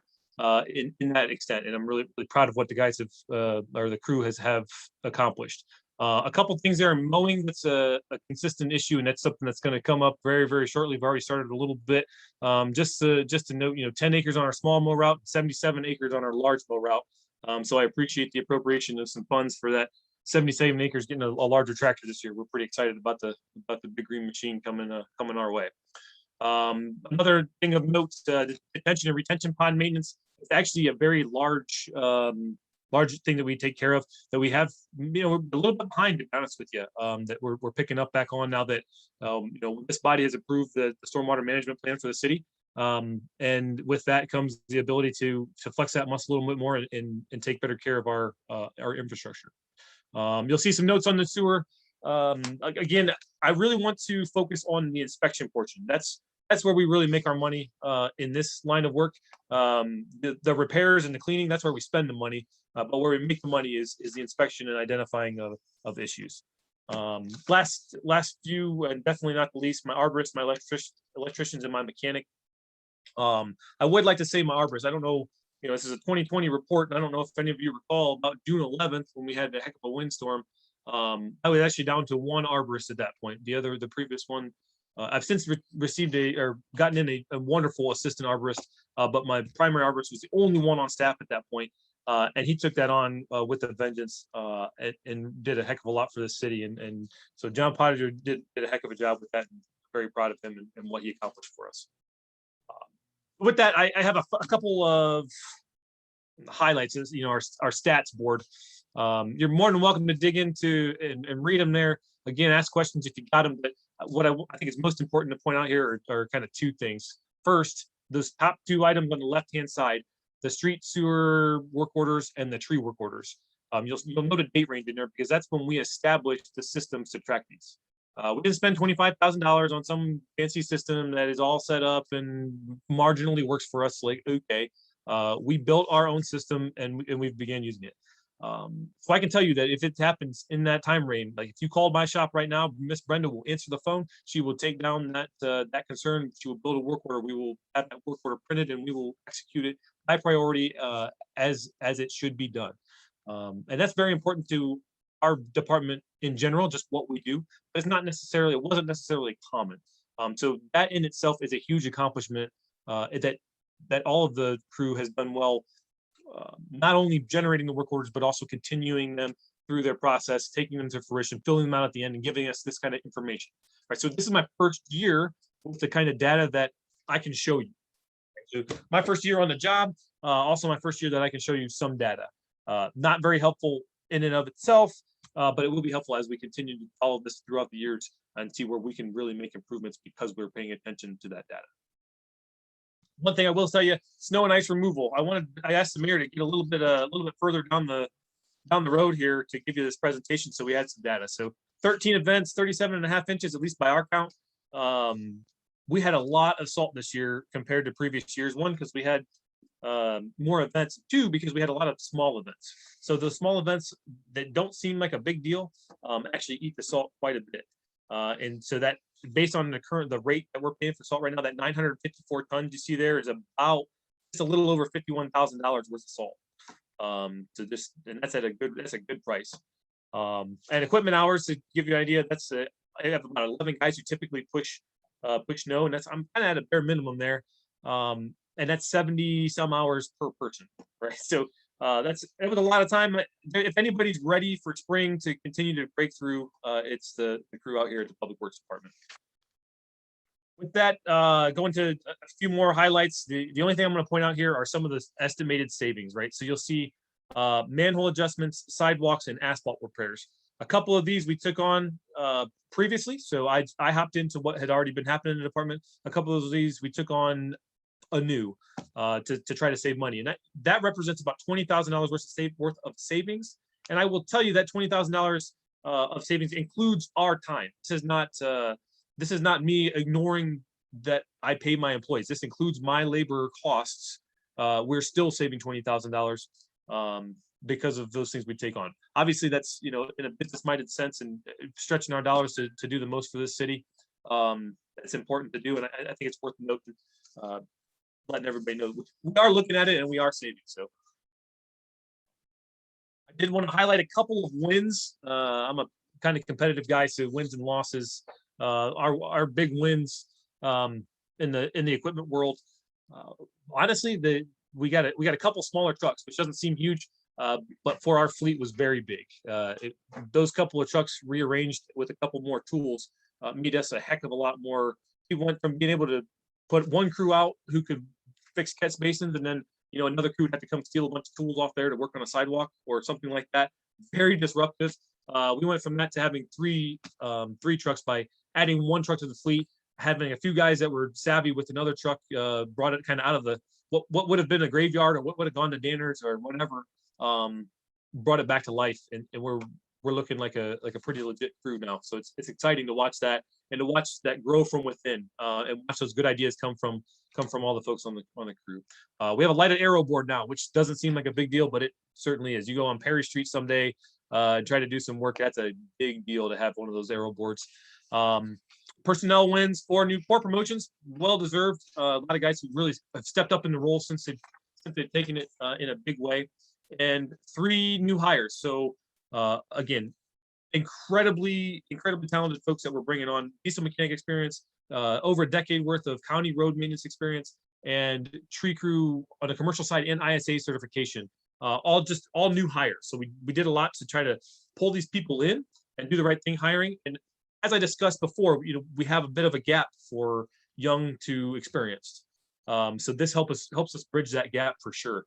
It's a little bit of luck, but I'll take luck any day, honestly, with the folks that we have on the team now. So, and I wanted to cover a couple of administrative wins. This is right up my alley and kind of that nerdy engineer. I got my spreadsheet on there. This is how I keep track of work orders type of thing. But that's also just some basic analog items you see on the bottom, what we do with our work orders when we print them out, how we give our folks a couple weeks notice and communicate that to the crew.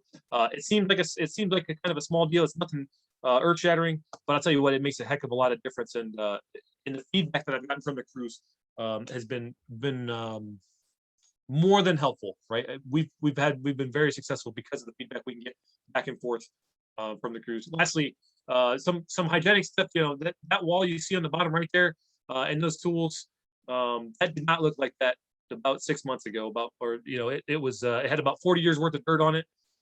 Just needed a coat of paint and a method to store that. Travis Droll built some storage mechanisms there. Again, does it seem like a big deal? No, it seems like that's just kind of par for the course. And I'll tell you what, we're making it par for the course. And I'm darn proud of us every day because of what we're doing. So.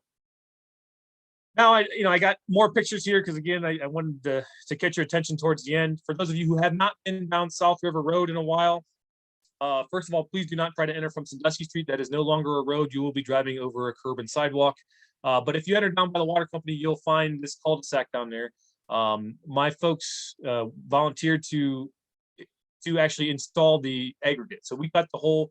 And you can follow from top to bottom. We made the mud hole. We started putting stone in. We followed the engineer's stakes.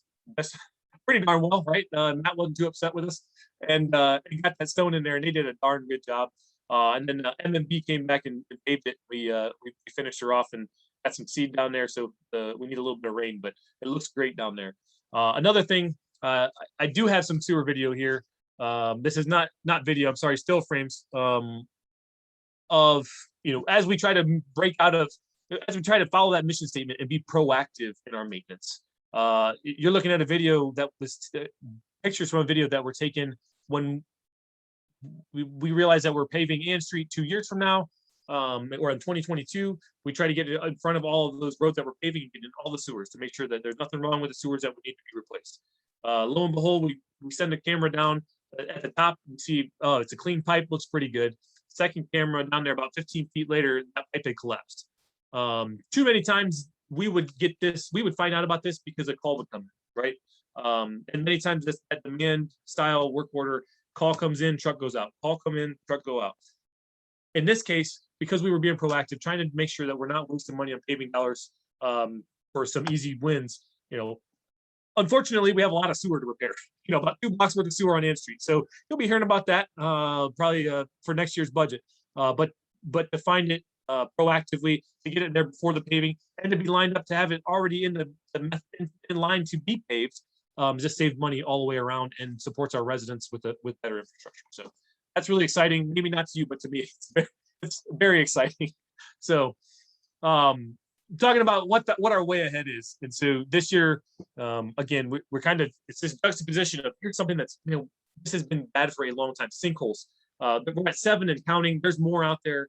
And we'll get more that are more active sooner. But there's some that have been there for many, many years. And there's just no excuse for us not to fix them. So we go from some of these things to what you see down below of pre-street paving actions or monthly recurring work orders. We're, like I said, a juxtaposition of shoving our hands in on that proactive side. Just, we're going to do this no matter what. We have to do this thing that we're going to make a standard for the next foreseeable future, right? At the same time, we have to wrap our hands around these pieces of infrastructure that have failed or are going to fail. So that's what you see here. And we get pretty ambitious. Well, I get pretty ambitious, and the guys do more than what I think they're going to do. Honestly, it's pretty amazing how much we get done. And as I tell you, this is what. Sorry, I apologize for that. This is what my brain spits out to make sure that we have a codified plan. Again, when you have something, you have people changing out. How do we codify that? We should have that for the future. You see everything from tree item, from alley grading sectors. So we have a methodical way to go about grading alleys. We establish a foothold and then continue to work. The crack sealing program on the bottom right, you're seeing kind of a waterfall effect where we're hitting specific years at specific times and have a plan for the next 10 years. And lastly, one thing I do want to point out, I'm getting close, I promise, that sewer maintenance program concept. So up on the top right, that big rectangle there, that's something that you're going to hear about the long-term control plan and what we're working with AECOM to work on basins to prevent combined sewer overflows, which is great, very well needed. That is not the same as the operations and maintenance of our sewer system. There are two things that they complement each other, but they're not necessarily the same. We have areas of the sewer in town that need to be replaced that will never get touched by the long-term control plan. And that's an inherent role of the maintainers for this system, right? That's my belief. We need to step up and make sure that resources are being allocated, and that you, as the approving body for such funds, are aware of these problems and why we're doing them. So I at least wanted to give you a picture as to why you might be seeing those numbers in the future requested as we start to fight and improve or prevent failures for our system in the future. So with that, I just wanted to do a couple special thanks. We had 3 retirees last year: Mike Hoffman, Tim Parkins, and Jerry Distel. Great members of the team. We got the city got a heck of a lot of years of service out of them, and we appreciate them every day. The police department, I want to say a special one too. It's a love-hate relationship. I'll tell you what, when I see 447-2323 pop up on my phone at about 2 in the morning, I'm not appreciative of them. But they always they work well with us. And those officers out there do a great job, whether that's just keeping us safe at times where we need a little help with traffic, or helping us when we're working with a big problem. They're great. The city engineer, again, another love-hate relationship. That's I got my own problems to work with, and Matt has his own, and we try to find a happy medium to help each other and complement each other. But it's a great relationship. I think it must have been more than a year now that we came to this body and said, this is what we want to do. And we're well on the way. And much of that has to do with Matt and where he's at. I'm catching up, don't worry.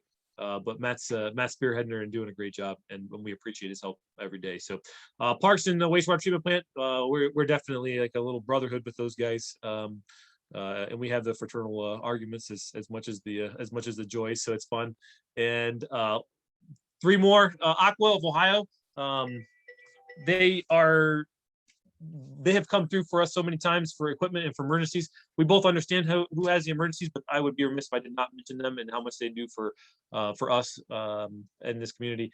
Public Works, my crew, thank you so much to those folks, and then the Tiffin residents at large. We not only do you keep the lights on, but we love serving you and making this town better every day. So with that, if you have any questions, I'm here for you. Well, Brandon, I just want to say we really appreciate the efforts that you've done out there. You know, Mike Hoffman was phenomenal, and we talked about the institutional knowledge that we were going to lose when Mike left and his leadership. And you have certainly picked right up where Mike left off, and you've even taken things to the next level. So your leadership is appreciated. I think I know all of your guys speak very highly of you out at the street department. So we're excited about the things that you're accomplishing out at Public Works. And I think we're even more thrilled to see what's going to happen over the coming years with your leadership out there in the department. So I don't know if council members have any questions or anything they'd like to add, but now is your time with Mr. Berner. You probably won't see him again until budget season. Now, Captain Berner, you were part of a earth moving division for the United States Army. Am I correct on that? Yes, and I hate to correct you, but I'm a major now, by the way. So I made her. I got the Oak Leaf now. Yeah, actually, I was a member of the platoon leader in a earth moving company. Yes. Brandon, why don't you go ahead and stop the screen share? That way, council president can see everyone in case there's someone to call. Oh man, I remember my first Zoom meeting. Good one, good one. He's even got a sense of humor. I mean, what more can we ask for out there? So, Councilman Jones. Thank you, Mr. President. I have an easy question here. Regular asphalt repair versus organic asphalt repair. If I saw your slide there, organic was cheaper than regular. Is that I'm sorry, Councilman Jones, that my organic is my term for my folks. So the first one you saw was through a contractor. I had contracted those. Organic assets being my folks doing the repairs was the second. Okay, thank you. All right. Okay. That was too easy. And one more quick one, a lighted arrow board. You might have touched on that, but what is a lighted arrow board? I get accused of not listening. No, yeah. Have you ever driven down the street and you got the left lane closed ahead and you watch the arrow that's flashing across as you get up there? Yeah, right. We got one of those on a trailer, and it's the best thing since sliced bread for sure. Okay, thank you. Councilman Leopard. Thank you, Mr. President. Do the city council need to raise the rates for the price for lawn mowing?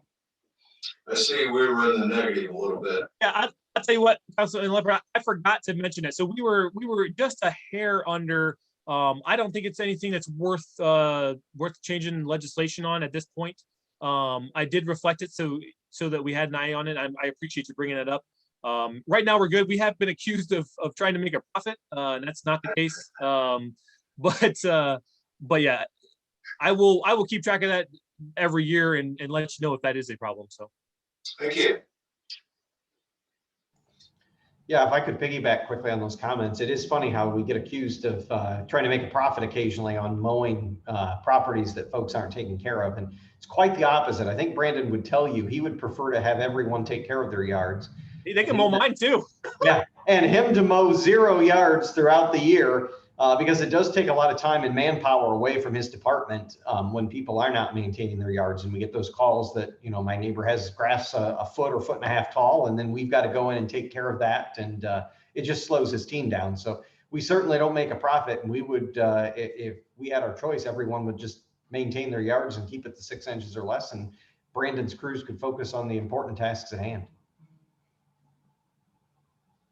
Councilman Leopard. Yeah, yard mowing's my biggest pet peeve. I mean, the number of complaints we have to issue every year and the time involved going out and tagging the houses and so forth. I'd like to see a more punishable offense. Thank you. Councilwoman Iannatuno. Thank you. Brandon, I just wanted to thank you for a few things. I know you keep getting calls about Oakwood Drive, and I know it's going to be paved soon, but we do appreciate it out here that you guys keep filling those darn potholes. They seem to pop up constantly, so I want to tell you thank you for that.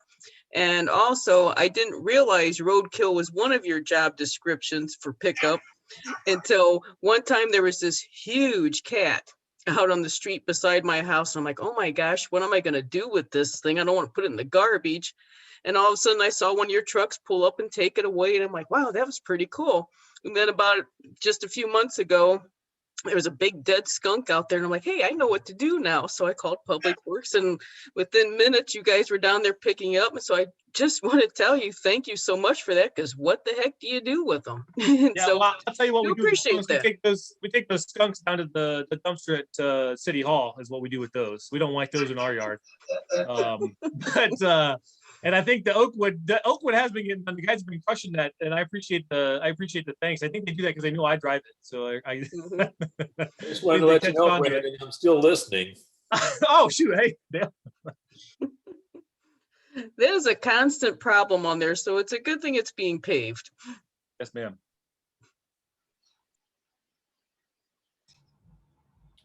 Very good. Any additional questions for Major Burner? Councilman Leopard. I believe you're muted, Steve. More of a comment than a question. I worked with Jerry, Tim, and Mike for many years when I was with Aqua, and three great people. And you know, they served the city well for a good number of years, and I certainly appreciate their service. I had brought up the Earth Mover division you were a part of, Brandon, because I can imagine South River Road is perfectly done under your direction. Well, not under my direction. I mean, those guys know how to run the equipment. They let me in a couple times just to ruin it, and then they came back and fix it behind me. So it's a lot like the Army.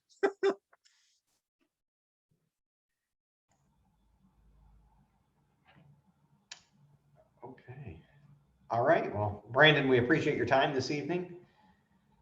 And pray for no more snow. Keep it away until Christmas of the coming year. Gotcha. All right. And I just kicked the wrong person off of our conference. Sorry, Ann, I'm going to let you back in. Oh, I clicked one too many. All right, as I get Ann back in. Last but not least, I do apologize for all the presentations this evening. It's just the nature of how they've been. I do have Deb Reamer here tonight.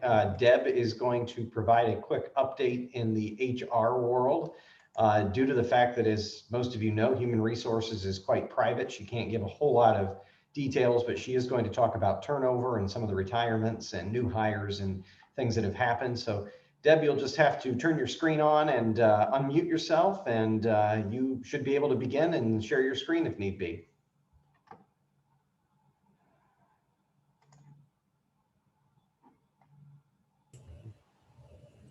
Can you hear us, Deb? I can hear you, but I'm not getting anywhere. Okay, here. All right, we see your screen now. Okay. All right, you can see my PowerPoint, correct?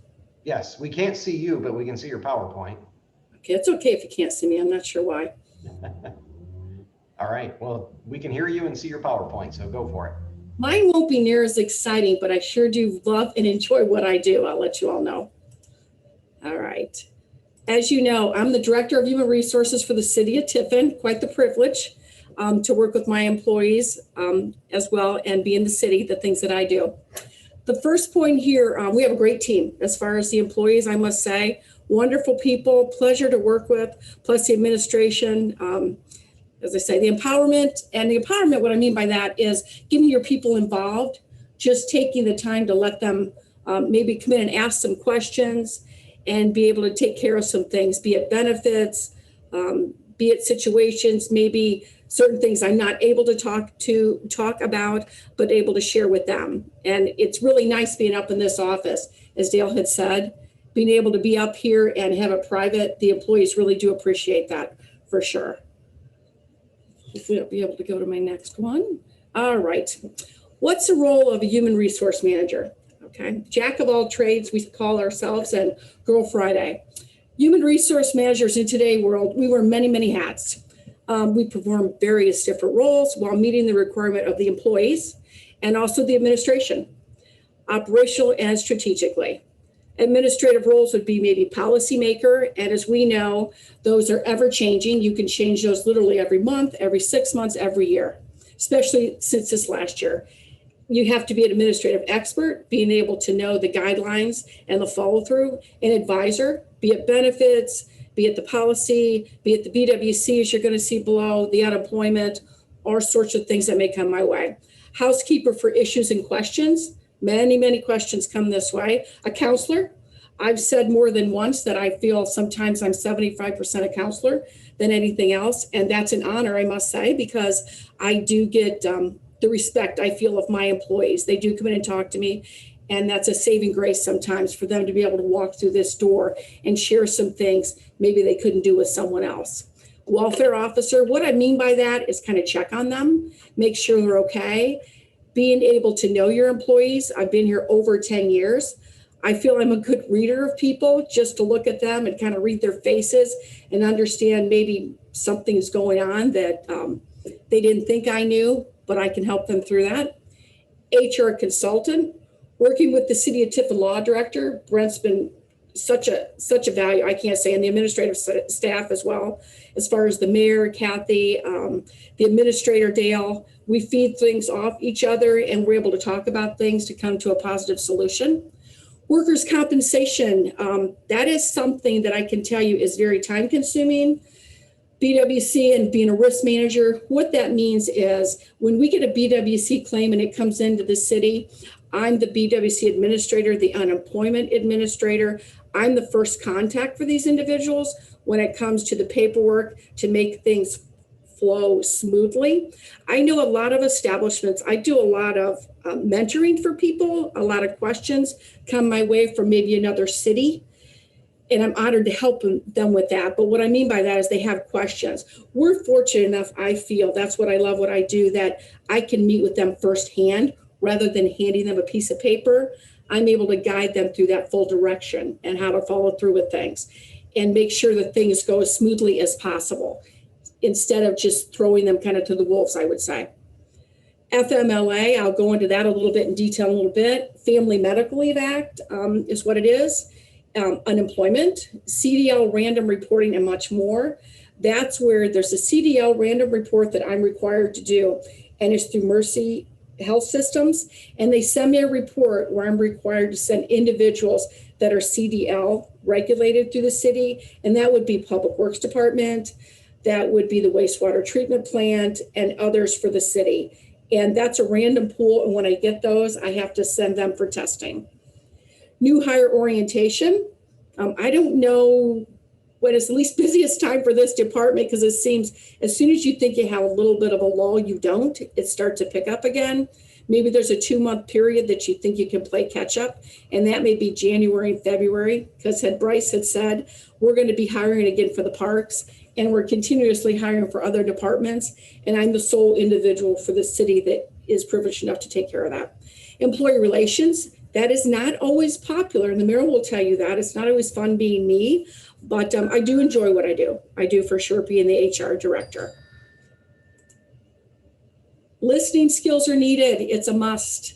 I find myself that I have to sit back a lot of times and just pay attention to when they talk to me, be able to just absorb what they're trying to tell me without butting in, understand where they're going with it. Sometimes it may take just a little while for them to just get it out, and then they feel better once they leave. And I think that's a plus. I say over and over with my employees, when they come in here, if they leave feeling good about themselves, I feel very good that we were able to come to that conclusion for them. What I mean by that is sometimes they just want to vent. They just want to talk about things. They really don't want to complain, but they want to talk to somebody. And I often tell them, I would rather have you come to me and talk to me than maybe take it out on your family, because we're a family, but we're not that soul family that you're going home to. And I truly believe we're all family, but it's important to know that they have somewhere to go here. And I appreciate the fact that they do have that trust in myself, being a listener. In here, we find in HR that sometimes, as I said, we just need to sit back and listen. Even if you don't have the time, I find that that is one of the best things you can do for your employees, is just to sit back, absorb what they have to say, as I said previously in that slide, and just take everything in for them. Because it doesn't cost you a thing except for time. And what does everybody want? They want your time, and they deserve your time. So I'm glad that we're able to do that here. They're valuable asset. I mean, all our employees are. If they have a concern or a question, we make ourselves available. My shift is not an 8:30 to 4:30. It is a 24/7, and that's the way it should be, because we have how many different, we've got police, we've got fire, 24-hour operation individuals. So in my position as HR director, it's truly an honor to serve for the city in this role, and a privilege. Workers' compensation is not often fun, but it's something we have to do. You're going to see in these charts, I started in February of 2011. Claims dropped from 17 in 2013. I found when I walked in the door, it just was kind of out of hand as far as how we were going to handle a claim. That's why I said I like the fact that we're able to have an individual, even if it wasn't myself, but an HR individual, able to talk to them and do all the paperwork and go through the processing instead of letting things slide through the loops. I know my managers hear from me over and over that I need to be notified almost immediately, because that's a cost factor. One lost day is a lost day. And that could be something that could cost the city thousands of dollars. And it goes into a reserve process that goes for years down the road. And they set those standards. If it's a lumbar strain, that really goes into an account that could be like $250,000. And it sits in that account, and that affects us in the overall more than you could ever imagine. As I say, 2003, claims dropped from 17 in 2013 to 3 in 2020. So Brandon, I was listening to his presentation. I loved it. I loved all the stats and the figures he was talking about. And we're really both proud of what we do. It's now at an 82% reduction in the number of claims, which is our TPA said that's fantastic. According to our TPA, when you look at the figures, you look at the lost time claim in 2013 and you go down there.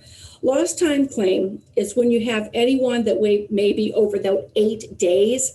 I strive and I try to achieve every time that we do not have a lost time. We offer something called a transitional duty. I don't call it anything else except for we transition you into a new position. There's many things we can have you do here for the city rather than just being off work. The only reason you would be off work is if you sustain an injury that we weren't able to bring you back in for some reason. And that does happen. And it's beyond our spectrum of making that change, but we certainly do try. I offer forms that are called transitional duty forms. And on those, I meet with the employee, I talk to the doctor, and I talk to the supervisor firsthand. And we go through all those informational sheets and we see what we can do to retain our employees. And that's something I worked very hard on since the time that I started in 2011, is bringing people back. And I can recall I was here February 11th and I was only here 3 days. And I brought an employee back and they weren't very happy, but they were able to come back transitional. So it was just a learning curve and a process, which has gone very, very well. Next slide. When BWC calculates the premium, they compare the city's performance to other cities of like a similarly size in Ohio. BWC, the Bureau of Workers' Comp, does this by adding the total cost of claims, the compensation, and that would be the medical and the reserves. The reserves I talked about are those $250,000 funds sitting in those reserve accounts. And those are what are really going to cost you in the future. And you compare it to the total amount of lost claims by other similar sized cities over the same period. Total limited losses, they call it, or TLL abbreviated. Both these numbers have a direct impact on the amount of premiums the city pays each year. This is where Kathy and I kind of work a lot together. We look at this report and then I send it to her and maybe we see if there's maybe something we can do. A lot of times there's nothing we can do. That's where I have to come in to work on getting my employees back to work. See if there's something else maybe they can do. If not in their direct department, maybe in another department. You'll see some more charts here. In addition to comparing very favorably to other similar sized cities, the city of Tiffin, we've reduced our claims cost, as I talked in earlier slides, from $134K to just over $80. So this is a decrease of more than 40% from 2012 to 2020 2021. I tried to get all the stats I could in the amount of time that I had, but you'll see the modified losses in there and then the total limited losses. This is what BWC looks at, and you can see clear in 2013 how high we were, and then we're clear down in 2021. Unless you do this, it's very exciting for me, but not for all of you, but I like to see when it goes down. Premium is calculated by multiplying a rate times your payroll. Accordingly, typically as payroll increases, premiums do increase, and I have to report that. I do numerous reports during the year. I have to do a report because we're a public employer, plus I have to do another report by twice a year, biannual, to the Bureau to say how we're doing as far as how many lost claims we've had. That's where the city does a phenomenal job. The managers do a great job. We work well together to that, trying to get our employees to understand why we're doing this, why I'm meeting with them, and they win numerous awards, which is fantastic. They'll compare where they were years ago to now. And then we usually get a premium back through the year. We'll get a discount premium, maybe a 2% based on how we've done throughout the year. So we do strive to make a difference from previous years. And you'll see your chart where we were clear up on that premium, 140, clear down.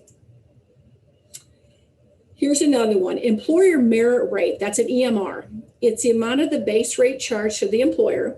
An employer whose losses, the TML again, are equal to the expected losses, the TLL, would pay base rate of 1. An employer with greater losses than expected obviously would pay more than the base rate, a number greater than 1. An employer with fewer losses than expected, they pay less than the base, less than the 1. As you can see on the chart, the city of Tiffin can consistently outperform the expected losses for a city in Ohio similar size. And you'll see the EMR below. Now, again, I think that's great communication as far as with your department heads. We're responsive and we're proactive immediately. When we find out one of our employees is hurt, it doesn't matter what time or day it is, we're immediately on it. We have great communication with our health department. If not, I make sure I communicate immediately with Mercy Occupational Health and Mercy Health directly on those off hours. So we have that we can call them at any time, we can get our information. And then our MCO, which is our managed care organization, they're a completely different group. They're a medical group that I work directly with. They're the ones that take care of our medical cost. And then that's where I've had to attend some hearings for our employers, maybe on our behalf, their behalf, being at unemployment or the BWC claims. It's not always fun to do, but it's something we have to do. When it comes to the city, it's something we need to do to save some cost and some savings. Now this is Kelly Lowry put this in. I wasn't going to put this in, but I had numerous people look at it and they said, just put it in because it does tell us our savings. City of Tiffin, we've seen an estimated savings of $305,500 from 2012 to 2020. That's an average of almost $34,000 per year, which is great savings for us. And this goes back to we can maybe use it in capital or we can use it to anything we find available to use through the city. This can only be accomplished, what she said, with excellent safety and risk management. That's where my managers aren't really happy with me sometimes, but I'm really aggressive on making sure I get with my employees, making sure I get the paperwork done, get with that manager, let them know how important it is to make sure I get all my information in within 24 hours. As soon as possible to make sure we get the turnaround quick and see what we can do to bring them back. This year, as you know, 2020 really put the city through some major issues regarding funding and the fact that COVID-19 was just beginning to develop into a problem much worse than any of us could have ever imagined. The city was trying to run on less money and something had to be done to try to keep the funding we had and run just as efficiently as in the past years. Voluntary furloughs, I know that's been talked about in the past, were offered to employees in a way to try and save some funding in any way possible. The city of Tiffin, I had 19 employees take the voluntary furloughs. The government offered an additional amount, as we know, for that unemployment, not us, but it was a $600 per week, and then they reduced it to that $300 per week. We received 50% back in the payments that were paid out to the regular unemployment. That is something in my position, I hope we never face this again. It was very time consuming. And I know some of the managers weren't very happy as far as how things went. It was just the state. It's not so much us as a whole city. We did a phenomenal job as far as administration getting things done. It's just, as we see these unemployment claims, the false claims, it's continuing. It has not stopped at all. I mean, that was the busiest time I have ever been, is when this started. It was nonstop for months, and it still has not ceased to exist, just not as strong as it was months ago, these furloughs. New hires in terms for 2020 and 2021. 2020, we had new full-time 5, part-time 2 part-time returned. This was engineering, associate engineer, engineering department, dispatcher, the police department, assistant arborist, public works department, finance tech 1, finance department, labor, public works department. No longer employed due to resignation were some, retirement, termination, or employment elsewhere. 1 resignation, 8 retired, 2 from public works, 3 from the fire department, 2 police department, and 1 finance. And many of those were very, very long-term employees. 2 voluntary terminations. 1 was a termination. Part-time, 1 Parks and Rec, 2 tax department resignations. Councilman became council commissioner. 2021 hires and terms. New full-time, 7 new hires, 1 part-time for city council. Finance tech, tax department, engineering aide, engineering department, police officer, executive secretary, police department, 2 EMTs, and 1 paramedic, the fire department. Only 1 resignation, and that individual is going to work closer to they live. Applicants for 2020, 63. Applicants for 2021, 69. Plus rehires for the parks department. HR, I make sure I notify everyone, even if I interview you or don't interview you. I think it's the right thing to do, to let people know, because you're just sitting out there waiting. Due to the time factor and the way the mail has been, I no longer mail it. I usually try to email those individuals for a cost savings as well as a time factor, just to let them know. And then I keep them on record for a year. Employee benefits. Each year, the city holds open enrollment meetings to provide the benefits to our employees.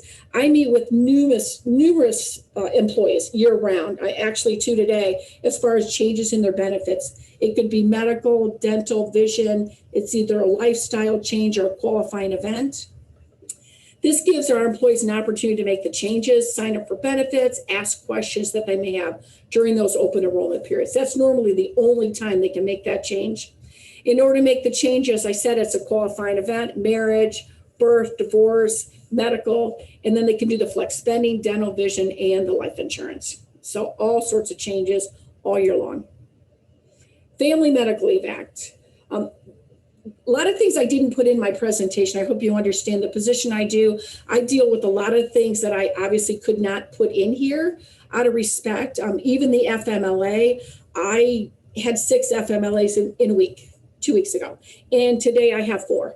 So it's something, when I first started here for the city, people weren't really fond of it, but it's a good thing. It's a really good thing for our employees. It's something, it's a benefit to them. And what it is, it provides employees leave for if they've been here 1 year and they've worked over 1,250 hours, they get up to a 12-week leave. Okay, and that could be an intermittent leave, but it's only through a year. I do a rolling calendar year, and they could do intermittent there. They could have 3 different claims in that year. It's just the max is the 12 weeks in that year's time. And that could be for military or all the other entities besides the medical, the spouse, family members, all those go into compass to that. This is only for employers that have over 50 employees. Obviously, we do. Once the HR director is made aware, which would be me, I have 5 days in order to get a hold of this employee to do all the necessary paperwork needed to go to the physician and all other paperwork. Due to COVID-19, the paperwork is quite extensive now. They've made numerous changes. So it does take a while to meet with our employees. This obviously, too, I want to say is a privilege to meet with my employees, because normally they have a lot of questions. I don't share anything they discuss with me. But what's nice is I'm not handing them a piece of paper again, telling them you figure it out. You see how to do these forms, you make sure you get it back. I fill everything out with them. I give them their information. I give them their doctor's information, and I give them the opportunity to get it faxed back. And that has worked out so well, getting it faxed back, because it doesn't take the time for that employee to take the time to get it from the doctor and send it back. So it's worked out very, very well. That system has worked out well. So after HR meets with them, they have 15 days to get me that certification form completed from the physician and return it to me. So I have numerous spreadsheets that I keep in my system, but obviously, as I said to all of you, I don't discuss that. It's not up for discussion. That's why it's really nice to have my private office here. This payment's not paid out of a separate fund. That's always the confusing part when people come in to talk to me. They say, I don't want to do FMLA. I don't have to take it. I have sick time. That's the case is you use what benefit you have for that FMLA. It's not a fund that just pays you to pay you. I know the government's looking at that right now, but that's not in place yet. FMLA is for individuals that have that time. They would have to be using anything in that accrual that would qualify. If they're qualified for sick time, vacation time, or anything they may have in their accruals balance that would be eligible to use. So it's not a special fund sitting there that says, I'm not going to make you use anything else. You have to use one of these qualifying funds in order to take that time off. You can't just choose to not take any time. You have to use something in that bank. Again, short and sweet. I tried to make it short and sweet. I appreciate you giving me your time to share what I do in this department, and it's certainly a privilege to work here for the city of Tiffin. Does anyone have any questions?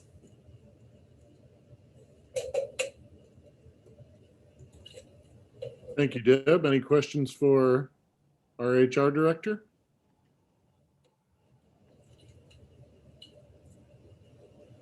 Deb, we appreciate your time taken to put this presentation together this evening, and all of your work, human resources work. I think most of us would agree is not a fun job, but somebody's got to do it and keep all of that information that you shared with us on the straight and narrow. So, does anyone have any questions or comments for Deborah? All right. Well, thank you for your time, Deb. Have a good rest of your evening. Thank you. All right, we are, that concludes everything on my end this evening, Mr. President. If there are any questions or comments, I'd be happy to answer them. If not, back to you. Councilman Jones. Thank you, Mr. President. Real quick for the mayor, you talked about, I think it was yourself, Aqua flushing the hydrants, et cetera, I believe several years ago, there were some concerns that the notification didn't go out in time and people were doing their laundry. And I didn't see it in the Advertiser Tribune. Is Aqua posting that somewhere? I know we shared it on our social media, but with it being a private company, we do not do any kind of a press release from the city because it is a private utility. So I hope they sent it out, but I don't know. I did not, in my skim this morning of the AT, I didn't see it, and I'm not sure if it was in Saturday's paper, but I know we've had it on our social media and on our website. Try to get as much information out as we can, but with it being a private company, we try not to get into those games because then we get blamed if we start doing that and we miss one. And if I may, just very quickly, Mr. Mayor, I wanted to thank you for the proclamation on Autism Awareness Month. There was a really neat article making the rounds on social media, and PBS Kids has just introduced 3 characters with autism to some of their featured cartoons. There's a character named Ben on Xavier Riddle, a character named AJ Gadgets on Hero Elementary, and a character named Max on Daniel Tiger's Neighborhood. And it's wonderful that you're assisting in getting out even more awareness about autism. So I really appreciate it, especially as an educator. Yeah, it's really neat. No, I think that's great that they're incorporating that. There's more and more, over 3 million people that we know are diagnosed right here in the United States. So that certainly almost everyone probably knows someone with the condition. So, and as we continue to get better at treatment and diagnosis, more and more people are going to be discovered that have this. But there's nothing wrong with them. They're just just like all of us, we're all different in our own ways, and bring awareness to the fact that they need to be treated equally also. Very well said. We will move on to reports to the officers, clerk of council, and forest. No report, Mr. President. Thank you. Director of Finance, Kathy Kaufman. Thank you, Mr. President. I do have a report tonight. I have the finance report for March of 2021. Total receipts for the month were $3,282,626.40. Total expenses for the month were $3,456,837.48. The general fund unencumbered balance is $2,781,788.99. Income tax receipts for March 2021 were $927,371.20. The total increase in income tax receipts in March 2021 when compared to March 2020, we were up $60,566.40, or around 3.92% year to date. The 0.25% portion of income tax receipts that was transferred into Fund 215 for public streets for March was $112,559.79. The unexpended balance for all funds is $28,107,145.21, which is the same as the bank balances for the same time period. And that concludes my report.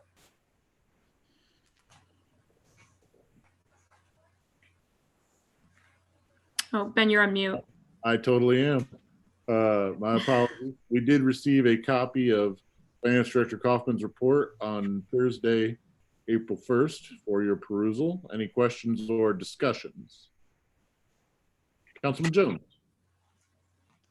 Thank you, Mr. President. I know we're getting late in the meeting here, but again, for my benefit, the public benefit, I looked over all that information that we received, and DGL Consulting was approximately $67,000. Was that for the current 4 intersection study, or what was the DGL Consulting for 60 that dated 3/19/21? They're involved in so many things. I wouldn't know for sure, but I can get you that information. Okay, thank you. Councilwoman Boyle. Thank you, Mr. President. I would so move that we accept the finance director's report and bank reconciliation as presented to council this evening.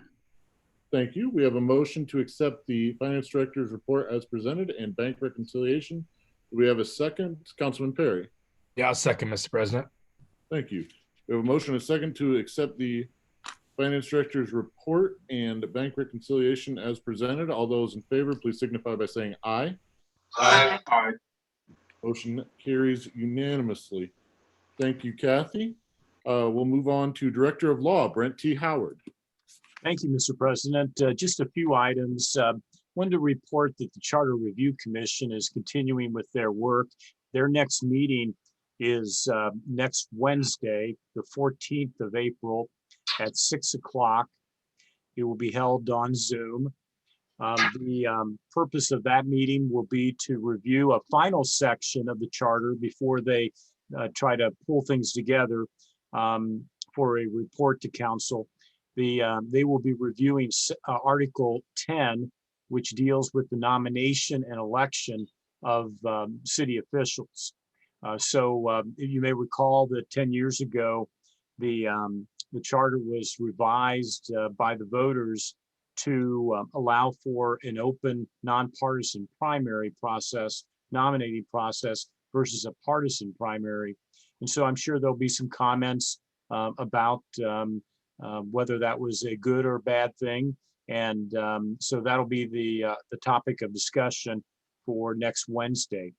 I'll also let you know that as soon as the Charter Review Commission finishes their work, they will prepare a written report, which has to be submitted to City Council by the 5th of June. So your first meeting in June, you will receive a written report of their recommendations.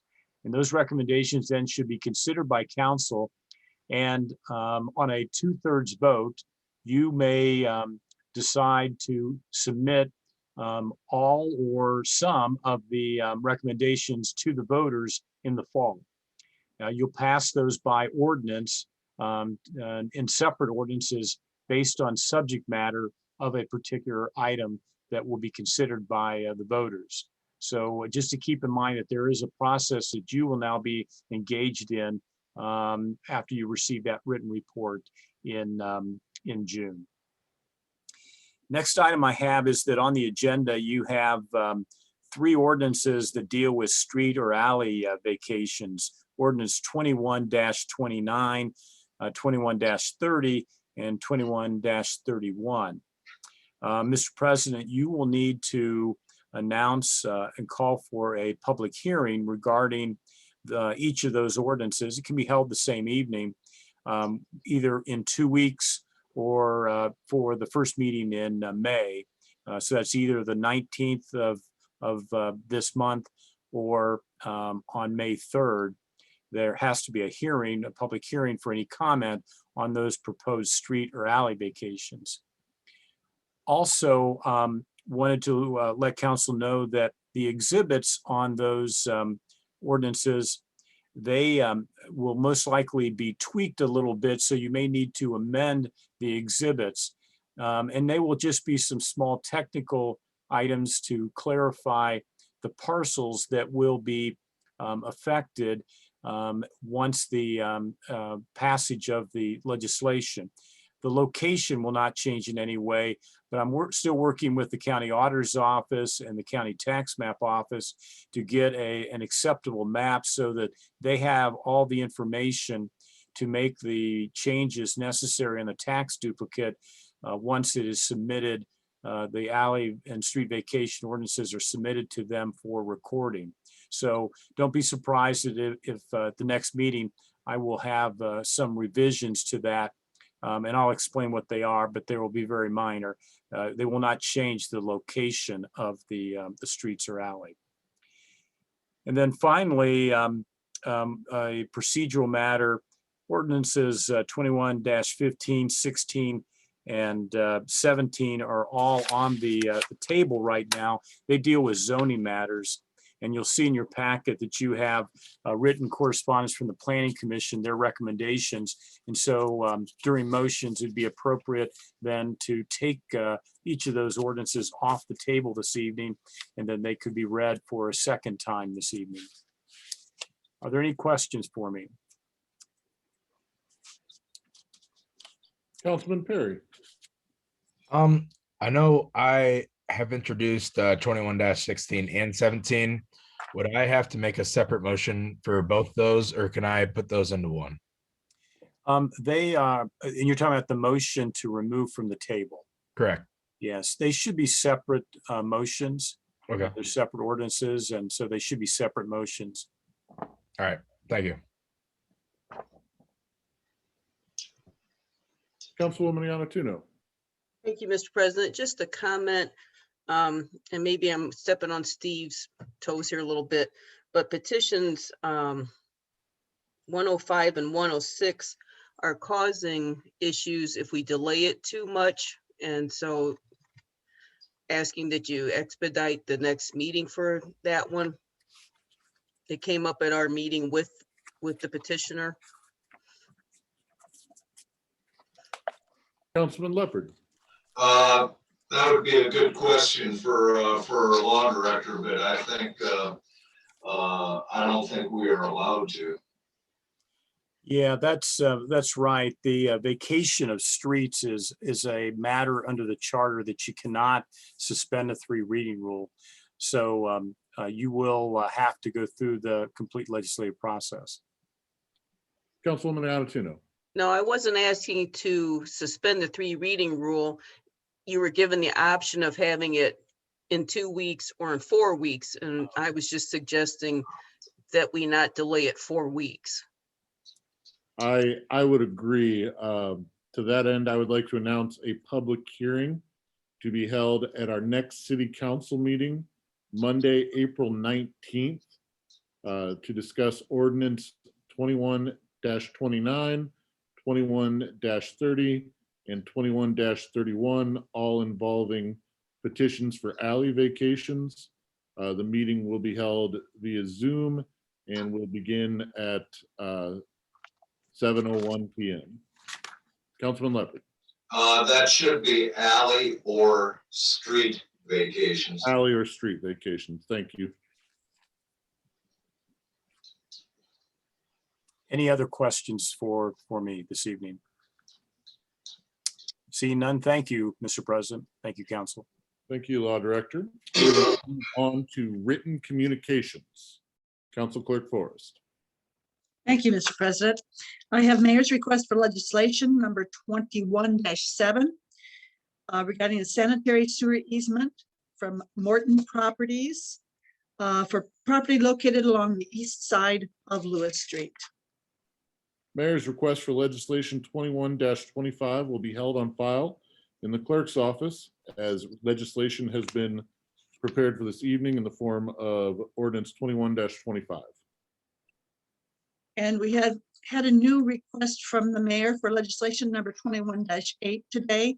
It's regarding the Tiffin Metal Water Quality Basin easement proposed on their property.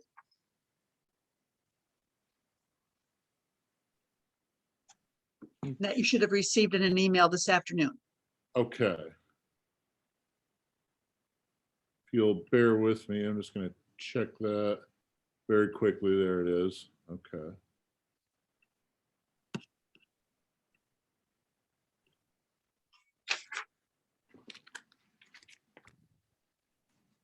I would like to refer that to, oh gosh.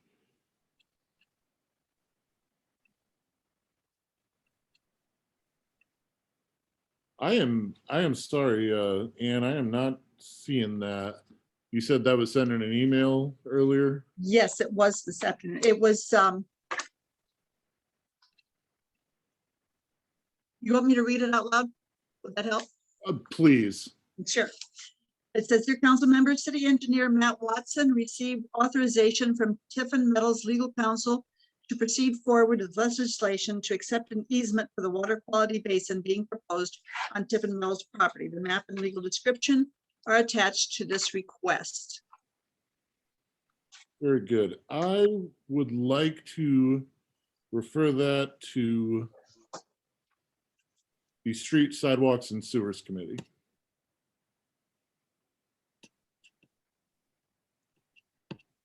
Okay, we have also Finance Director's request for legislation number F21-10 to amend the 2021 budget ordinance 21-11 to appropriate funds into the Parks Department budget. Finance Director's request F21-11 will be held on file as legislation has been prepared this evening in the form of ordinance 21-24. Finance Director's request for legislation number F21-11 to amend the 2021 budget ordinance 21-11 to appropriate a grant into the Police Department budget.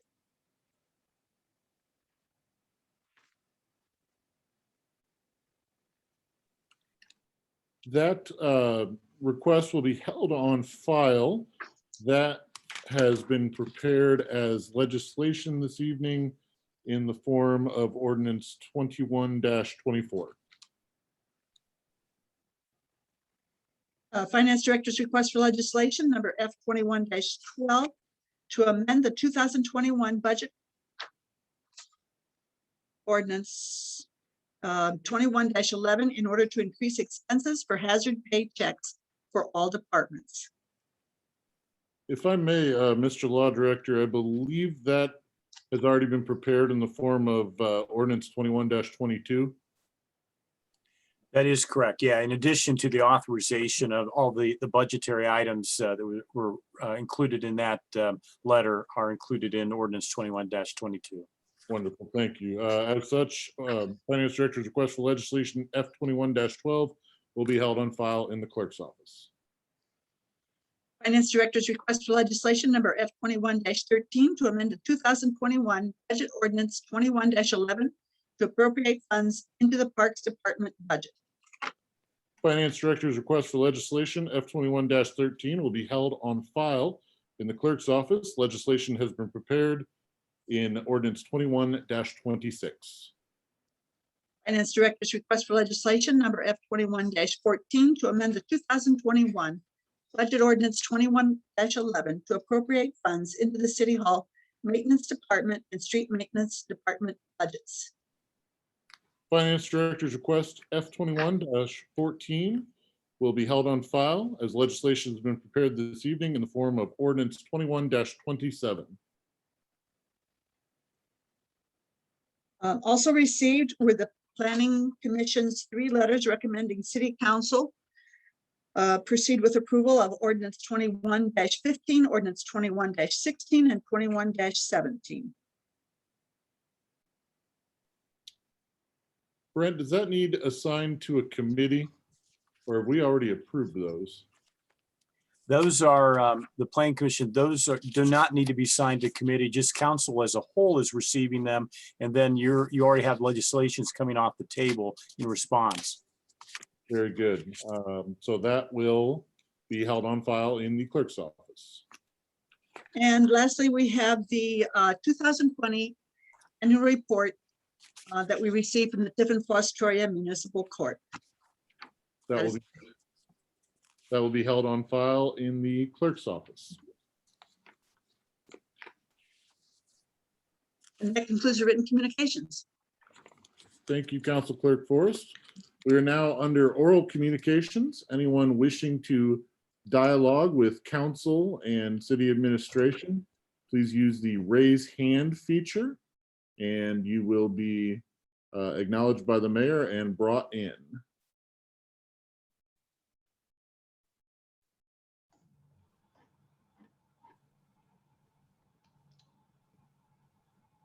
All right, Mr. President, we have a hand up, Scott Herneman. Mr. Horniman, wonderful. And he's on his way in now. Good evening, Mr. Horniman. Whenever you're ready, if you can unmute and feel free to show yourself.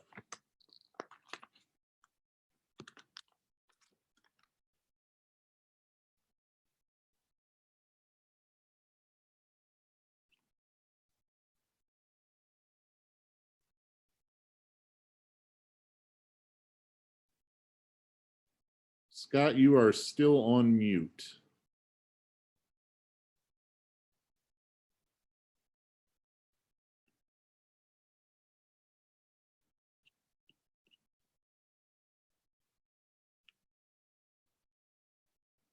Mr. Mayor, I believe I do have Mr. Horniman's number. I wonder if he stepped away from the computer. I'll try to get a hold of him. It appears Councilman Jones is doing the same. I think. Okay, Councilman Jones, thank you. Mr. Herneman just left the meeting entirely, so I don't know if maybe your theory was correct. It's possible maybe he had stepped away and didn't realize he was in here. So while we try to get Mr. Herneman, are there any other members of the public that wish to speak this evening? You could use the raise hand button now and we can bring you in. He's going to try to get back in. Something about, he's trying to get in here real quick. Okay.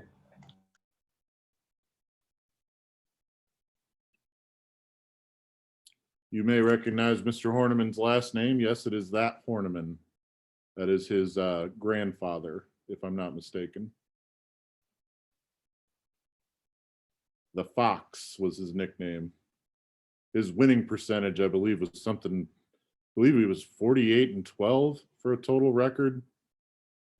Even to this day, the top defensive line award in the Ohio Athletic Conference is named in his honor.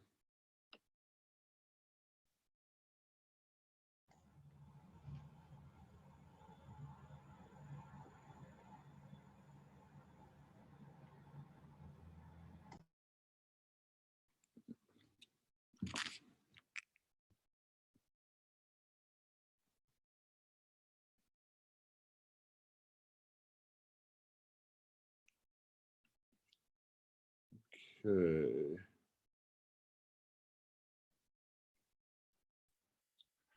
Good evening, Mr. Horniman. Good evening, Mr. President, Mr. Mayor, and Council. I'm sorry I had to reset the settings on my phone. I truly apologize to keep you guys waiting. Not at all. We're happy to have you. I know it's been a long meeting, so I apologize. I wanted to comment on the ordinance pertaining to the removal of the traffic lights. Really one traffic light in particular, I believe it's ordinance 21-5 is my understanding. And I can't really speak on the other traffic signals other than the one that is right outside of my house. My concern is the intersection of North Sandusky and Hall Street. I don't feel, and a lot of other residents do not feel, that it is a very good idea to remove that traffic signal at that intersection. When I heard about it, I had listened to the Roads and Sidewalk Committee meeting that had gone on and went through the presentation that the city engineer had gone through. I just had a lot of questions, and I actually went around and talked to a bunch of residents and banged on doors and talked to a lot of them, got a bunch of feedback, and I had 142 residents that live within a 2 to 3 mile block radius of that intersection that feel that that traffic light should stay in place. I had 3 residents that don't like that traffic light and think it should be removed. And I had 2 residents that felt they didn't feel strongly either way. They'd had no real preference and didn't really care. So that was the feedback that I received. A couple points that I have on here, I'll try to be brief. I have my notes in front of me and stuff, but one big thing is that the traffic study that was conducted, it's my understanding that that was done on October 28th, 2020, during the pandemic. At that time, TU was completely virtual. Tiffin City Schools had a fair amount of students that were doing a virtual learning, and a lot of people were encouraged to work from home, so people weren't driving as often. Also, to call into question with it being, I'm questioning, not saying that it's inaccurate, I'm just saying that the timing of it paints a picture, but maybe not an accurate picture. Especially with the weather in late October, you will have less pedestrian traffic. The temperatures at that time are dropping. Even the pics that go along with the presentation that the city engineer put, my house is actually on the side of one of them. There's actually snow on the ground. So I think all those factors will kind of skew any traffic survey that is counting cars and pedestrians that are going through the intersection. That traffic study does not account for the size and the speed of the vehicles that go through that intersection. We have a lot of semi-traffic that head up and down State Route 53. This time of year, right now it's spring, we have a lot of boat and RVs that are coming over that bridge, and speed is an issue with larger vehicles coming over that bridge. I just don't think it's a good idea to remove that traffic signal. The kids at Noble in our neighborhood do not qualify for busing. A lot of them cross at the Webster Street intersection, the Noble Street intersection, and the Hall Street intersection, all of which is crossing North Sandusky if there's nothing to stop that traffic. Currently, we don't have any neon signs or flashers or anything. We don't even have a button to push to get a walk signal at that current light right now. There actually is a bus stop for either middle school or high school students that drop them off right next to Faith United Methodist Church on Hall Street. The vehicles, as far as Hudson Street, they go straight or left on Hall Street. If you remove that traffic light and just put stop signs there with the parking on the side of the street, if you get 3 or 4 vehicles backed up, they're going to block Hall Street with the parking and be diagonal. And with cars going straight, you could have a really bad accident if someone goes straight onto Hall Street, and it's very narrow. And we already have issues with speed on Hall Street, I know, with other residents. And already people losing mirrors on their cars from it being that narrow already. I talked about the speed of the semis and that with that. As far as we live right next door to Faith United Methodist Church, I know the pastor there she is not a big fan of the plan of the removal of the traffic light. When you consider the church, it's not just Sunday morning services we're talking about. It's they have a Weight Watchers club that meets on Saturday mornings. They have church choir rehearsals every Thursday night. They have their regular Sunday service. They have funerals. They do a summer block fest party that usually gets together once a month. And the same issue, if that church traffic filters out onto Hall Street and there's just a stop sign there, you have elderly parishioners that are going to try to go straight or left to head down Hall Street towards Washington Street or take a left towards Six's Corners. With the speed of the vehicles coming over the bridge, it's kind of concerning on what could happen. In the study, that this intersection is the only intersection that has a speed limit that's 35 miles an hour and has multiple lanes. You also have to consider the North Sandusky residents that back out of their driveways. They don't really have an option. And if you have cars that are coming over the bridge, even if they're going the speed limit, it makes it very difficult for them, and they're concerned about that. Also included, like with the traffic study, you have to consider that the people that live on the west side of North Sandusky Street that go across 4 lanes of traffic that live on the opposite side of North Sandusky. We have an elderly neighbor that lives across the street who has a son that comes and visits her almost daily, and I believe a nurse, and they cross already 4 lanes of traffic to get across there. It's kind of concerning, but the biggest thing with those cars that are parked on North Sandusky and they cross the 4 lanes they get across the North Sandusky, those people weren't counted in the traffic study because they didn't cross at the crosswalk. And that's the same for the northern part of North Sandusky Street. People, they're on the street parking, and people that cross do not use that that crosswalker there, and they wouldn't have been included in any traffic study.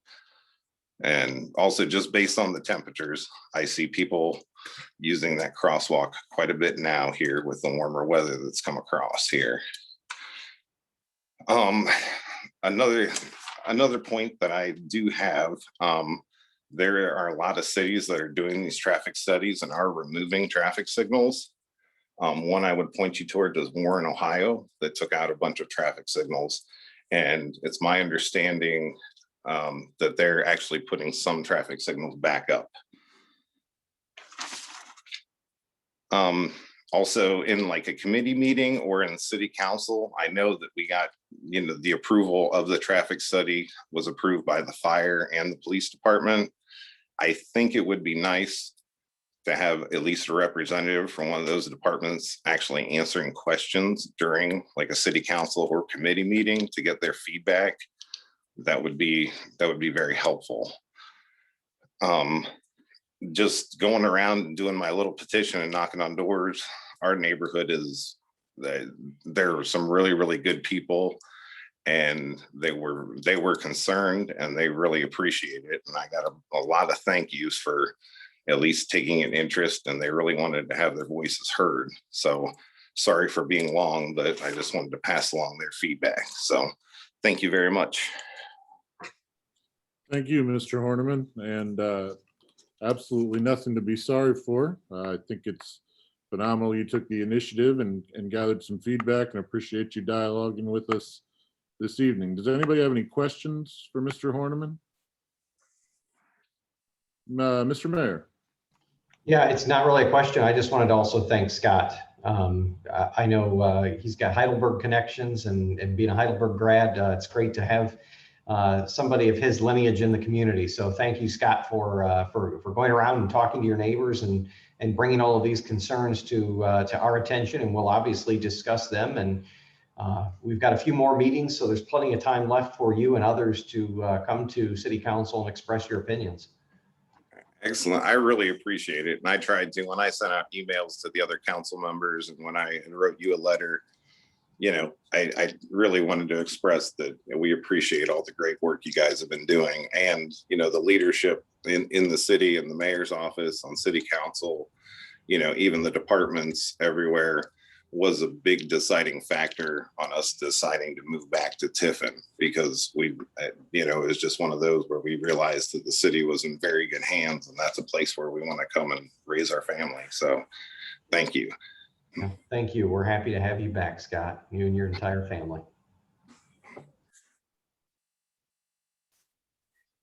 Alrighty, thank you, Scott, for joining us. Anything else you'd like to share? Anybody have any other questions? Councilman Perry. Just wanted to applaud Scott's patience while he waited for his turn. I know a lot of people wanted to wait 2.5 hours. So thank you, Scott, for bringing these concerns to the council. And like I said, like the mayor said, we have a few more meetings of discussing this topic before we eventually vote on it. So yeah, thanks. Cal Ripken-esque streak of durability by Mr. Horniman. Well done. All right. Anybody else from the public that wishes to speak with council? Please use the raise hand feature.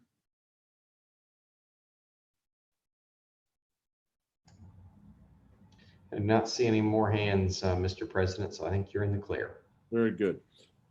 Let's move on to motions.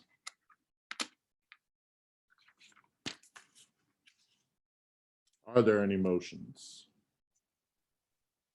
Councilman Jones. Thank you, Mr. President. I have two motions. I'm not sure when they will fall in our meeting here, but one of them is I was going to ask for City Council's approval to amend ordinance 2123, which is the traffic study.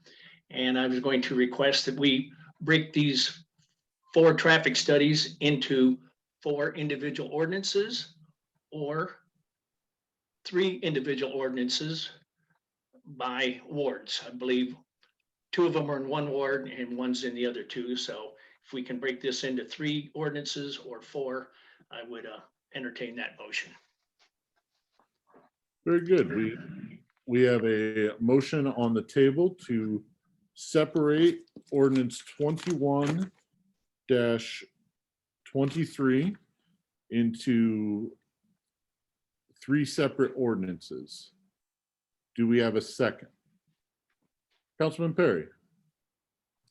Yeah, I'd like to second the motion, Mr. President.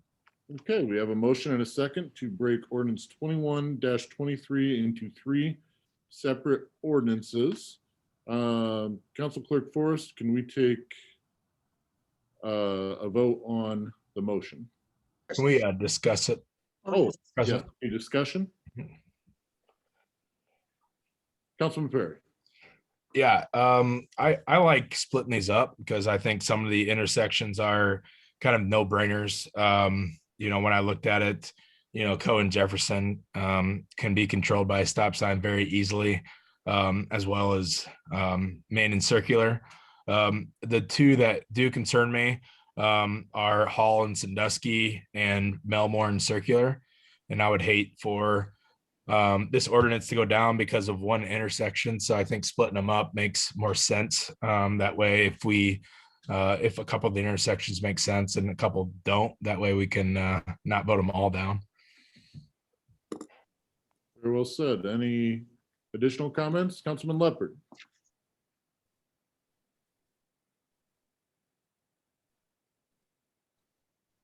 There we go. I would almost rather see them go into 4 ordinances.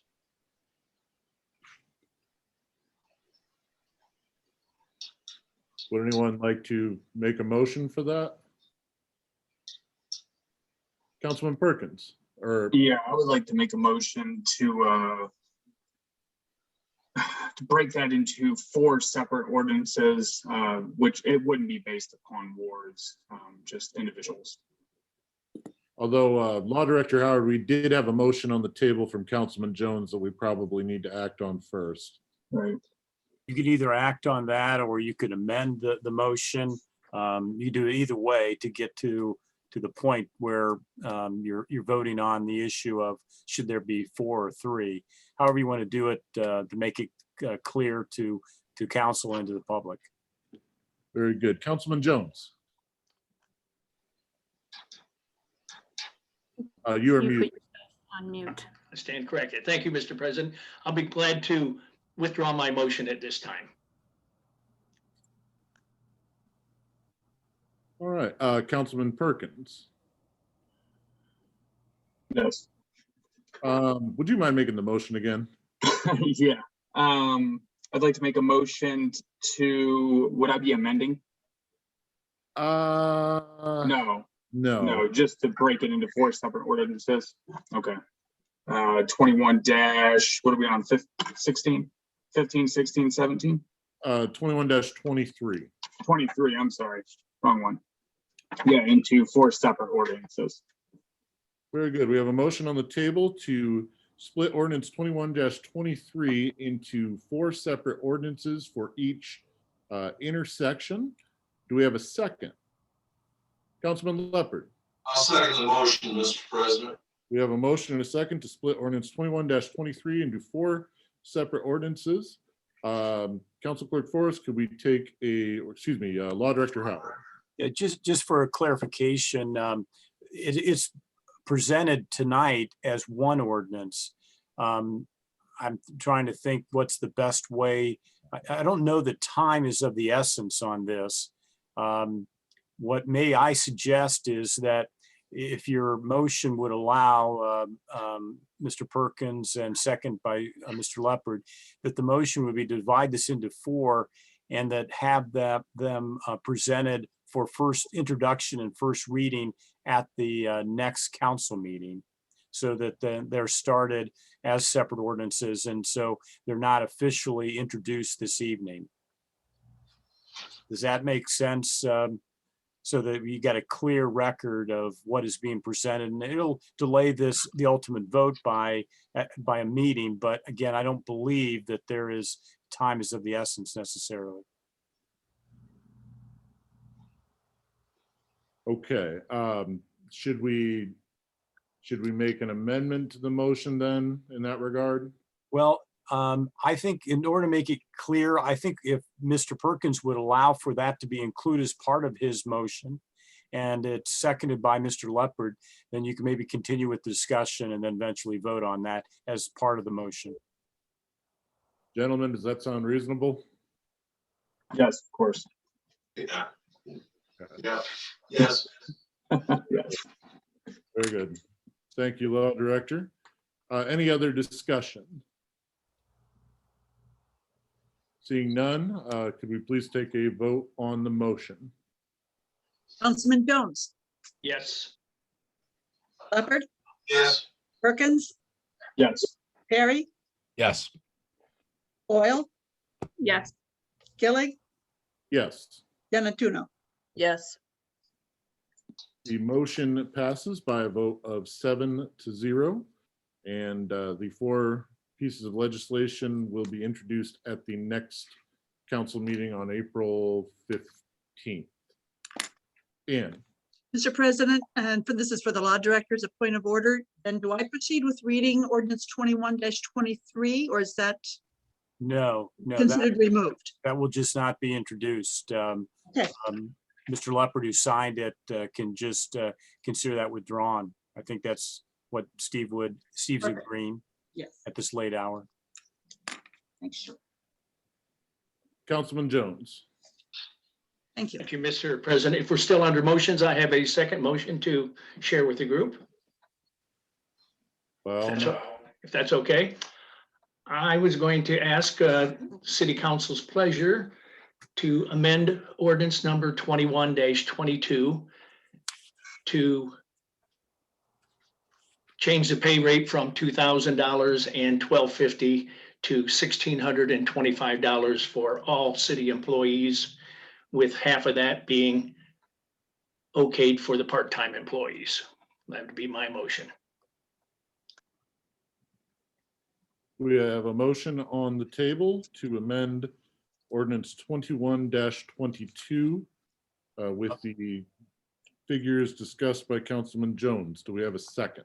Mr. Gillig, Mr. President, before you get a second, that ordinance has not been introduced yet. And so it would seem that it needs to be introduced before it can be amended. I know what you just did before as a motion. You essentially made a consensus on how you proceed with legislation before introduction. Here, I think, though, you need to introduce it as presented out of the committee, and then you can entertain amendments after it's introduced and read at the first time, either tonight or a future meeting. So I would consider that motion premature at this time, and not well taken. Okay, I'll be glad to withdraw my motion then. Thank you for that clarification. Councilman Perry. Thank you, Mr. President. I would like to take ordinance 21-16 off the table. We have a motion to remove ordinance 21-16 from the table. Do we have a second? Councilwoman Boyle. I'll second, Mr. President. We have a motion and a second to remove ordinance 21-16 from the table. Any discussion? Council Clerk will take the roll, please. Councilman Jones, Yes. Leopard, Yes. Perkins, Yes. Perry, Yes. Boyle, Yes. Gillig, Yes. Yanatuno. Yes. Ordinance 21-16 is removed from the table by a vote of 7-0. Councilman Perry. Thank you, Mr. President. I would also like to ask if we could take ordinance 21-17 off the table. We have a motion to remove ordinance 21-17 for the table. Councilwoman Boyle. Yes, I'll second, Mr. President. Very good. We have a motion and a second to remove ordinance 21-17 for the table. Any discussion?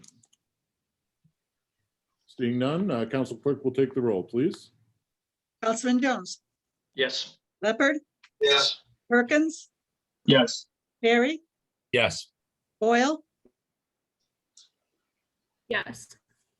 Gillig, Yes. Yanatuno. Yes. Yes.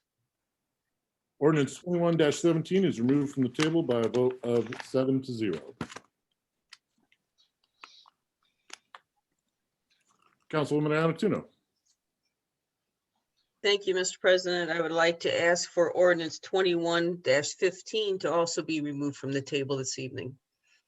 We have a motion to remove ordinance 21-15 from the table. Do we have a second? Councilman Perkins. I'll second. Very good. We have a motion and a second to remove ordinance 21-15 from the table. Any discussion? Seeing none, Council Clerk will take the roll, please. Councilman Jones, Yes. Leopard, Yes. Perkins, Yes. Perry, Yes. Boyle, Yes. Gillig, Yes. Yanatuno. Yes. Ordinance 21-15 is removed from the table by a vote of 7-0. Any additional motions? Thank the good Lord. We'll move on to resolutions and ordinances.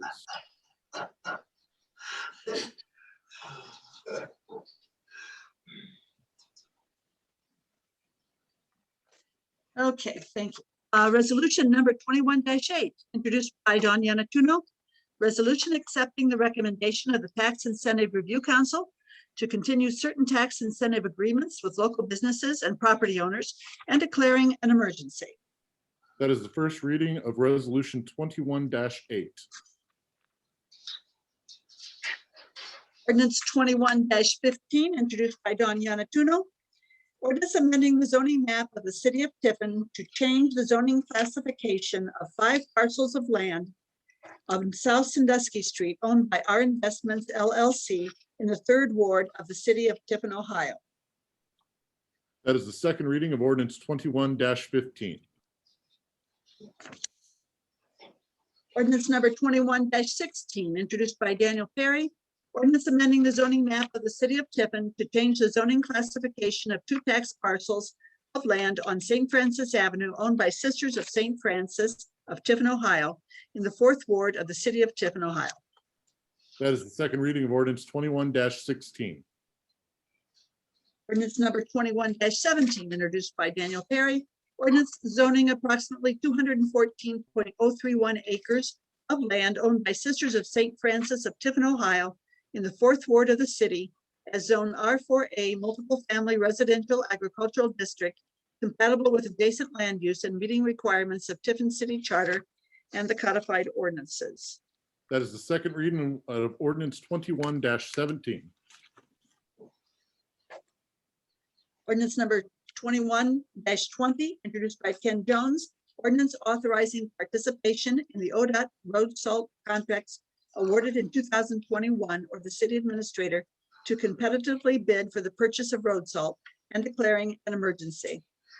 That is the second reading of ordinance 21-20. Councilman Jones. Thank you, Mr. President. I would ask City Council to suspend the 3 reading rule on ordinance 21-20 and pass as emergency because some new information came in and the deadline is now April 30th, and we thought it was going to be later in the summer. Very well explained, Councilman Jones. We have a motion on the table to suspend ordinance 21-20. Do I have a second? Councilman Perry. Yeah, I'll second, Mr. President. We have a motion and a second to suspend our 3 reading rule and immediately pass ordinance 21-20. Any discussion? Council Clerk will take a vote on the suspension, please. Councilman Jones, Yes. Leopard, Yes. Perkins, Yes. Perry, Yes. Boyle, Yes. Illig, Yes. Yanatuno. Yes. Suspension passes by a vote of 7-0. Please take a vote on the emergency. Councilman Jones, Yes. Leopard, Yes. Perkins, Yes. Perry, Yes. Boyle, Yes. Illig, Yes. Yanatuno. Yes. Emergency passes by a vote of 7-0. Please take a vote on the passage. Councilman Jones, Yes. Leopard, Yes. Perkins, Yes. Perry, Yes.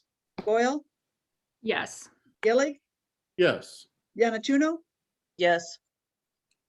Ordinance 21-20 passes by a vote of 7-0.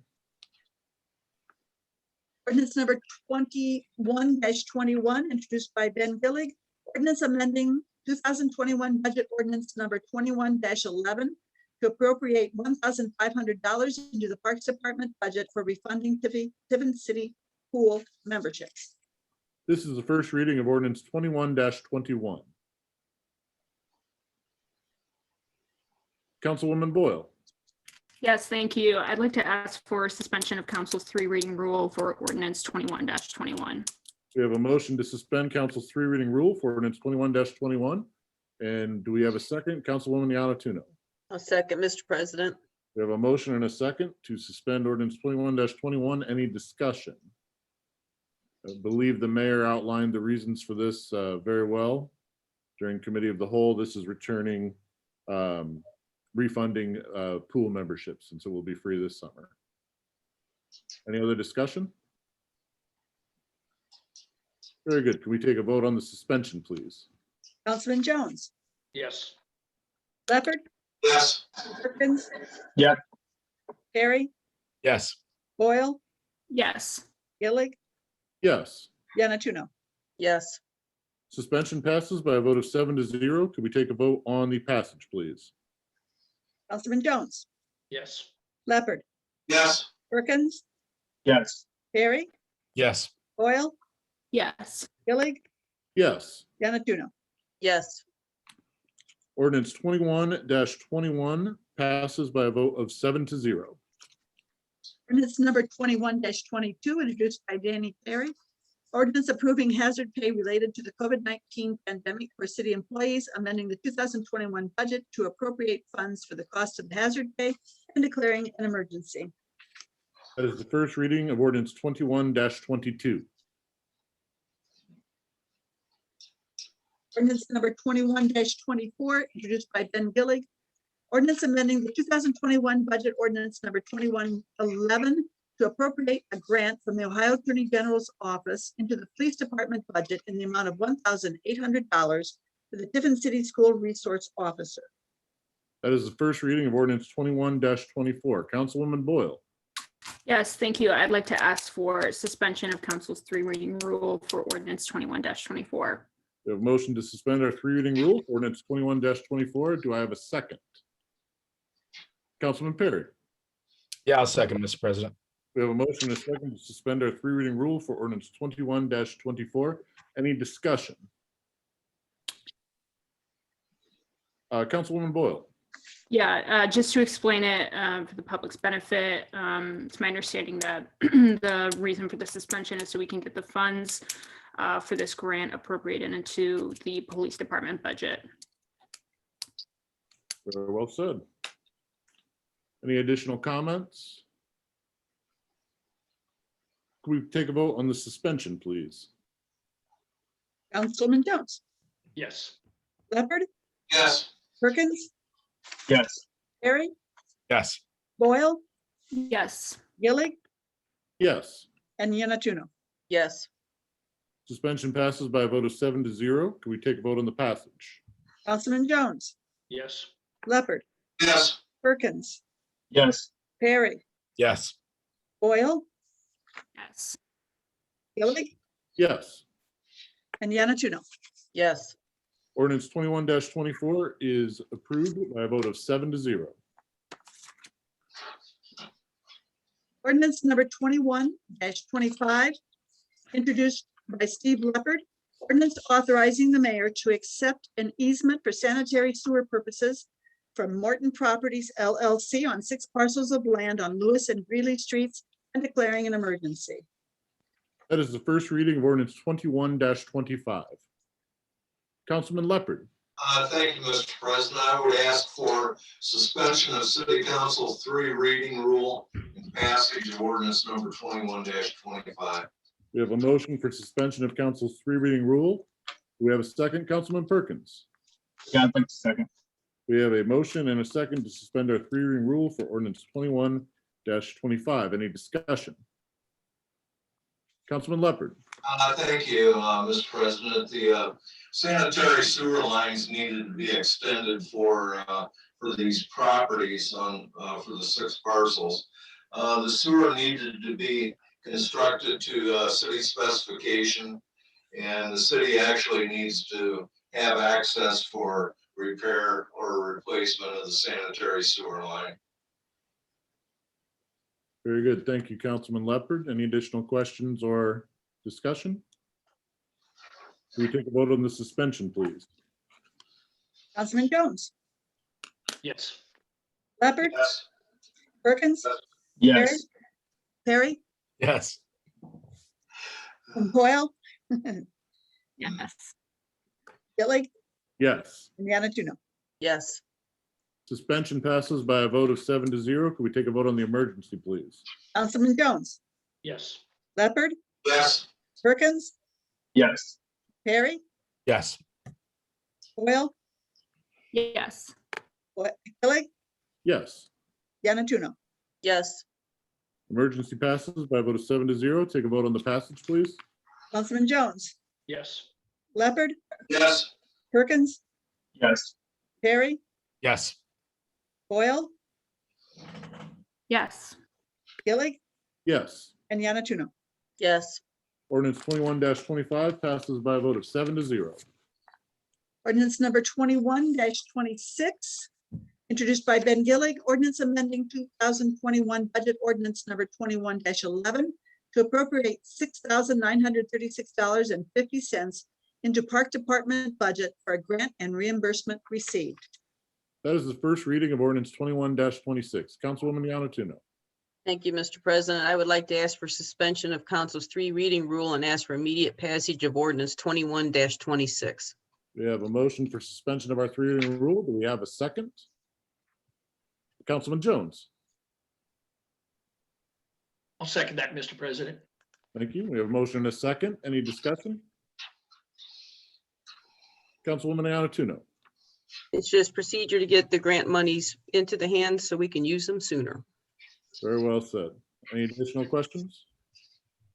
We take a vote on the suspension, please.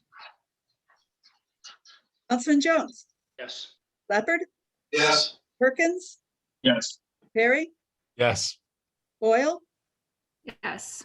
Gillig, Yes. Yanatuno. Yes. suspension passes by a vote of 7-0.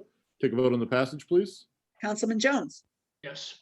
Leopard, Yes. Perkins, Yes. Barry, Yes. Boyle, Yes. Gillig, Yes. and Yanatuno. yes, Ordinance 21-26 passes by a vote of 7-0. Ordinance number 21-27, introduced by Ben Gillig. Ordinance amending 2021 budget ordinance 21-11 to appropriate $3,500 into the City Hall Maintenance Department budget and $3,475 into Street Maintenance Department budget. This is the first reading of ordinance 21-27. Councilwoman Yanatuno. thank you, Mr. President. I would like to ask for suspension of council's 3 reading rule and ask for immediate passage of ordinance 21-27. We have a motion for suspension of our 3 reading rule. Do we have a second? Councilwoman Boyle. I will second, Mr. President. We have a motion and a second to suspend our 3 reading rule. Any discussion? Councilwoman Yanatuno. This is just to move funds into the account so that they can outfit some rooms that during the pandemic, we didn't finish the project. So it's just finishing out the projects. So we're not hauling in camp chairs and beanbag chairs. Very good. Can we take a vote on the suspension, please? Councilman Jones, Yes. Leopard, Yes. Perkins, Yes.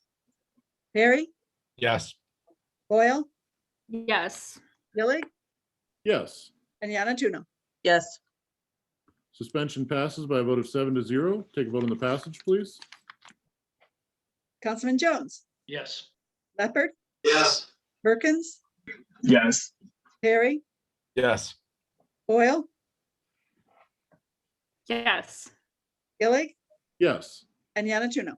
yes, Ordinance 21-7 passes by a vote of 21-27 passes by a vote of 7-0. Ordinance number 21-28, introduced by Steve Leopard. Ordinance authorizing and directing the mayor to grant an easement from the city of Tiffin, Ohio to Columbia Gas of Ohio Incorporated for a gas line to serve properties on Progress Parkway and declaring an emergency. This is the first reading of ordinance 21-28. Councilman Leopard. Thank you, Mr. President. I would ask for suspension of the 3 reading rule and passage of ordinance number 21-28. Very good. We have a motion for suspension. Do we have a second? Councilman Perkins. Yeah, I'd like to second. Very good. We have a motion and a second to suspend our 3 reading rule. Any discussion? Councilman Leopard. The reason for the request for easement is for a gas line installation for current and future use. Very good. Any other discussion? Take a vote on the suspension, please. Councilman Jones, Yes. Leopard, Yes. Perkins, Yes. Perry, Yes. Boyle, Yes. Gillig, Yes. and Yanatuno. yes, Suspension passes by a vote of 7-0. Take a vote on the emergency, please. Councilman Jones, Yes. Leopard, Yes. Perkins, Yes. Perry, Yes. Boyle, Yes. Gillig, Yes. and Yanatuno. yes, Emergency passes by a vote of 7-0. Take a vote on the passage, please. Councilman Jones, Yes. Leopard, Yes. Perkins, Yes. Perry, Yes. Boyle, Yes. Gillig, Yes. and Yanatuno. yes, Motion passes by a vote of 7-0 for ordinance 21-28. Ordinance 21-29, introduced by Steve Leopard.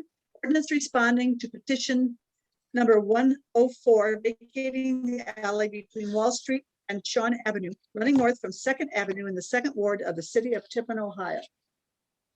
This is the first reading of ordinance 21-29. Ordinance number 21-30, ordinance responding to petitions number 105 and number 106, vacating South Street and Orchard Street, running southwest from Euclid Avenue in the Third Ward of the city of Tiffin, Ohio. That is the first reading of ordinance 21-30.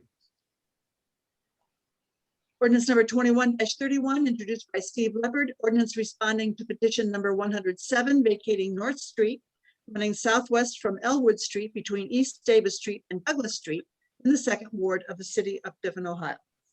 That is the first reading of ordinance 21-31. And just a reminder, there will be a public hearing to discuss those 3 ordinances at 7 p.m. at our next meeting.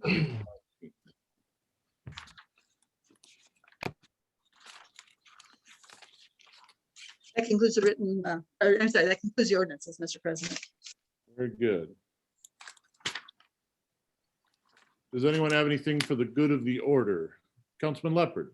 Thank you, Mr. President. I'd like to schedule a street sidewalk and sewer committee meeting for the purpose of an easement at Tiffin Metal Products. Request for legislation 21-8, was that correct? Yes. Okay. I don't, Mr. Mayor, I don't think this meeting is going to take very long at all. Can we do it at during normal business hours for the city? You're saying in person? No, I'd probably rather do it Zoom. Oh, yeah, you guys, just as long as it works within my schedule, so I can run the meeting. Yeah, tell us, give us the date for next week. Who's you? You're saying during the day? Yes. Wednesday and Thursday would probably work better for Zach. Is that correct? Yes. Anytime. I am wide open Wednesday up until a ribbon cutting at 4, and then Thursday I am good up until noon. Steve, could we just do it at 6:30 on the 19th? Because we used to schedule meetings when we were still meeting in person right before council meetings, and it's only going to take moments. Yeah, I'm good with that. That work for, I'm fine with that. Sure. Okay. Saves him setting up a Zoom. Well, I'd like to call a street sidewalk and sewer committee meeting to be held April the 19th at 6:30 p.m. via Zoom for the purpose of discussing mayor's request for legislation 21-8 and any other business that may come before it. Thank you, Councilman Leopard. Any other business? Councilman Perry. Thank you, Mr. President. Just want to bring up maybe a suggestion. I know there's probably a reason behind it. Maybe I don't know, but moving oral communications to closer to the beginning of the meeting. I know for a fact we lost a few people that wanted to speak on behalf of, the street light thing earlier. And I feel like waiting 2.5 hours is just too long for some people to have to address council. So I would maybe recommend putting it right towards the beginning after our roll call or petitions or our reports or something like that. So I know we're pretty late right now, so we don't need to discuss it now, but wanted to throw it out there just for thought. Mr. President, just while you're thinking about that, if council will want to look at Rule 16, you'd have to amend that. That's a codified ordinance section 121.02. Rule 16, these are rules of council that you passed, and you have Rule 16 is the order of business. So you'd have to revise that, which you can, but as you're considering that, thinking about it for your next meeting, you may want to take a look at that rule. Again, it's codified ordinance section 121.02, Rule 16.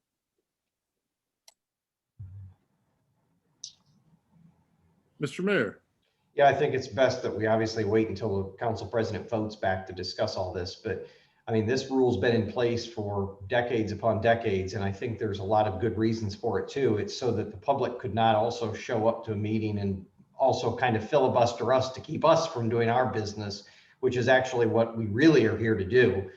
They can call, they can email. There's a lot of ways of communication. And I think we have to be careful that we don't put ourselves in a situation where the opposite happens and we can't take care of our business that's needed to run the city because 40, 50 people want to speak about an issue to drag business out. So I get it. I just think we need to really think about this before we change a rule that's been in place for decades. But I appreciate you bringing it up.